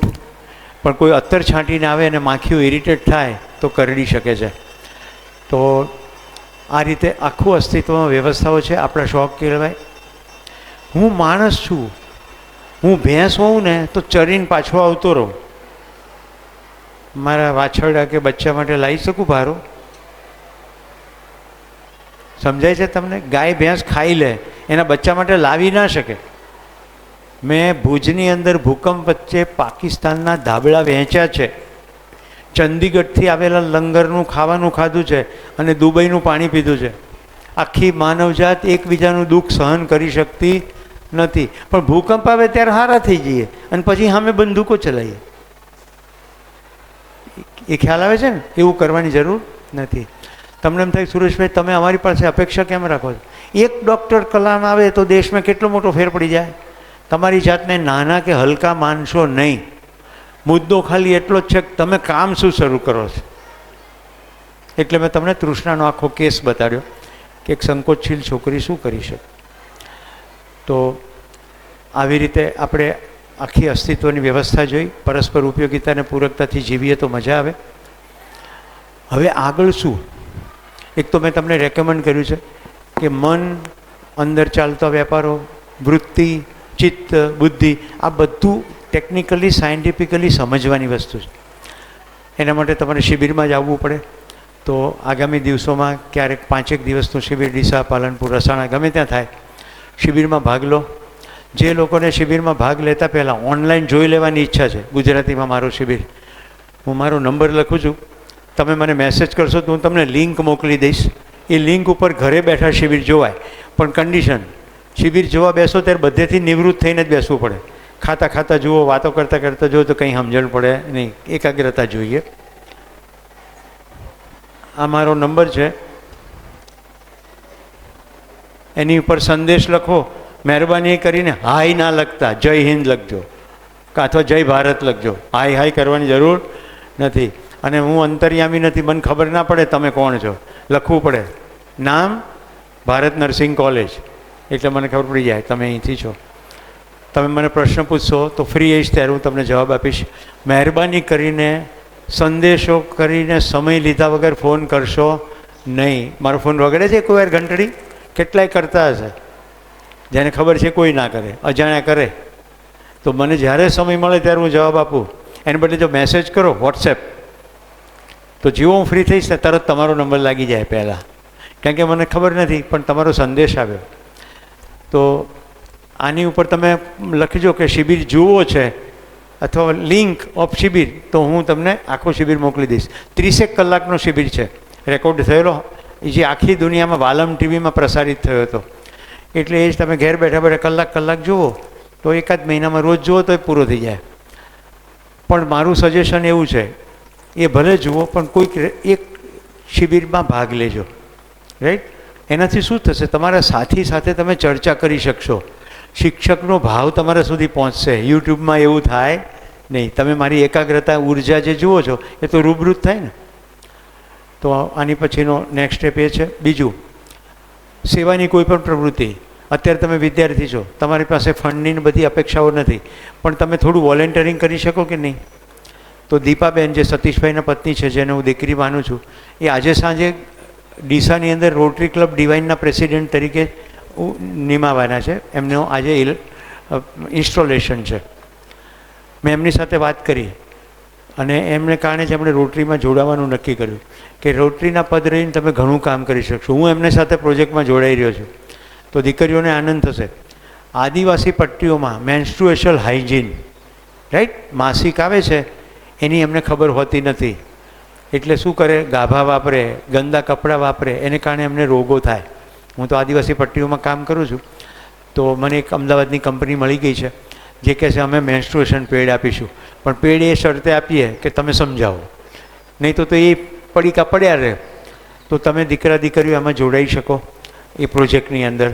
બ્લડ ડોનેશનનો પ્રોજેક્ટ હોય, એજ્યુકેશનનો પ્રોજેક્ટ હોય, વ્યસન મુક્તિનો પ્રોજેક્ટ હોય, વૃક્ષારોપણનો પ્રોજેક્ટ હોય, રક્તદાનનો પ્રોજેક્ટ હોય. રોટરી એવું પ્લેટફોર્મ છે કે જેમાં બધું આયોજન થઈ જાય, આપણે ખાલી વોલેન્ટિયરિંગ કરવા જવાનું. એમ કરતાં કરતાં તમને રસ પડે, આપણા ગોપાલભાઈ રોટેરિયન છે જ, રોડ ટ્રેક થઈ શકો, કદાચ અહીંયા ચાલતું પણ હશે, તો એક નાનકડું યુનિટ છે જે સેવાનું કામ કરે. તો આવા સેવાના તૈયાર પ્લેટફોર્મ પર કામ કરો એટલે તમારે વધારે સમય ના આપવો પડે, પણ તમારો ઉર્જા લાગે. એટલી મજા આવશે ને સેવાના હૃદયથી કામ કરવાથી. તમને નવા નવા વિચારો આવશે, નવા મિત્રો મળશે, એમાંથી ઘણી દિશાઓ મળશે. એટલે એવી કોઈ સેવાના પ્રોજેક્ટમાં કામ કરો. બીજું ઈચ્છું આજથી જ કશુંક ને કશુંક વાંચવાનું શરૂ કરો. કોઈક સારું વાંચન તમે મને લખશો તો હું તમને લિસ્ટ મોકલીશ કયા પુસ્તકો વાંચવા, પણ બધાને માટે કોમન એક ચોપડી બધાએ વાંચવી જોઈએ આ સમયે. ગુજરાતીમાં પણ ઉપલબ્ધ છે, હિન્દીમાં પણ ઉપલબ્ધ છે. 7 habits of highly effective people. તમે ટીનેજર હો તો ટીન 7 હેબિટ્સ, 7 આદતો. સ્ટીફન કોવીની પુસ્તક છે. એક અઠવાડિયું એક આદત પર કામ કરો તો 7 અઠવાડિયામાં તમને 7 આદતો વિશે સંપૂર્ણ જાગૃતિ આવી જાય. પછી દરેક આદત ઉપર કામ કરવા માંડો, એકાદ વર્ષની અંદર તમારી 7 આદતો પાવરફુલ થઈ જાય. એ આદતોને કારણે જિંદગી બદલાય. આપણી જૂની આદતો પ્રયોગ કર્યો હતો ને આપણે, યાદ છે ને? અદબ પાડવાનો, ચિત્ર દોરવાનો. જૂની આદતોથી નવું જ્ઞાન ચડશે નહીં. અત્યારે માહિતી મળી ગઈ, કાલ પાછા જેવી રીતે હતા એવી રીતે ઉઠો, ખાઓ, પીઓ તો કંઈ ફેર પડે નહીં. નવી આદતો કેળવવી પડે. તો એવી રીતે નવી આદતો કેળવશો. મને તમારા બધાની સાથે મજા પડી છે, તમને ખબર જ છે. આજે એક દીકરીએ મને ગાવાનું કીધું તો મને ગોપાલભાઈ સૌથી સારું એ લાગ્યું કે હું તો પિતાની જેમ કામ કરું છું, પણ દીકરીને પણ એ ભાવ પકડાયો. તો એણે મને કહ્યું કે તમે સર સેશનની શરૂઆતમાં ગાઓ. તો મેં જે ગીત ગાયું એ આપણા બધાનું લક્ષ્ય છે કે નહીં? હા ચલ કે તુझे मैं लेके चलूं एक ऐसे गगन के तले जहाँ गम भी ना हो आंसू भी ना हो बस प्यार ही प्यार पले. બધા એકબીજાને પ્રેમ કરતા હોય, કોઈ ઝઘડા લડાઈ ના હોય, બધાનું સપનું છે કે નહીં? તો આપણે સાથે મળીને કામ કરીએ. ભાઈ ગોપાલભાઈ, સંસ્થાના સંચાલક ભરતભાઈ અને આખો કાર્યક્રમ ગોઠવવામાં નિમિત્ત બનનાર સતીશભાઈ, એ સૌનો આભાર માનું છું. એમની આખી ટીમ જે આપણી જેમ જ સાથે બફાતી રહી અને કેમેરાને માઇકને બધું સેન્ડલ કરતી રહી, બંને ભાઈઓનો પણ ખૂબ આભાર છે. અત્યારે રેન્ચો નથી પણ એનો પણ આપણે આભાર માનીએ છીએ. અને મને લેવા કોઈક અનિલભાઈ આવી ગયા છે, એનો પણ આભાર માનું છું. તો ધન્યવાદ, નમસ્કાર. ફરી મળવાની આશા સાથે છૂટા પડીએ છીએ. મળીશું ને? હવે બાળકો જેટલા બચ્યા છે એની સાથે એક પિક્ચર લેવું છે, એટલે મેં 1 મિનિટનો સમય રાખ્યો. હું ને ગોપાલભાઈ અહીંયા વચ્ચે બેસી જઈએ. ના, અમે ત્યાં બેસી જઈએ, તમે કેમેરા લઈને ઉપર આવી જાઓ. બાળકો તરત ખુરશી નજીક લાવી દેશે, થોડાક ઊભા થઈ જશે તો બધાનું આવી જશે.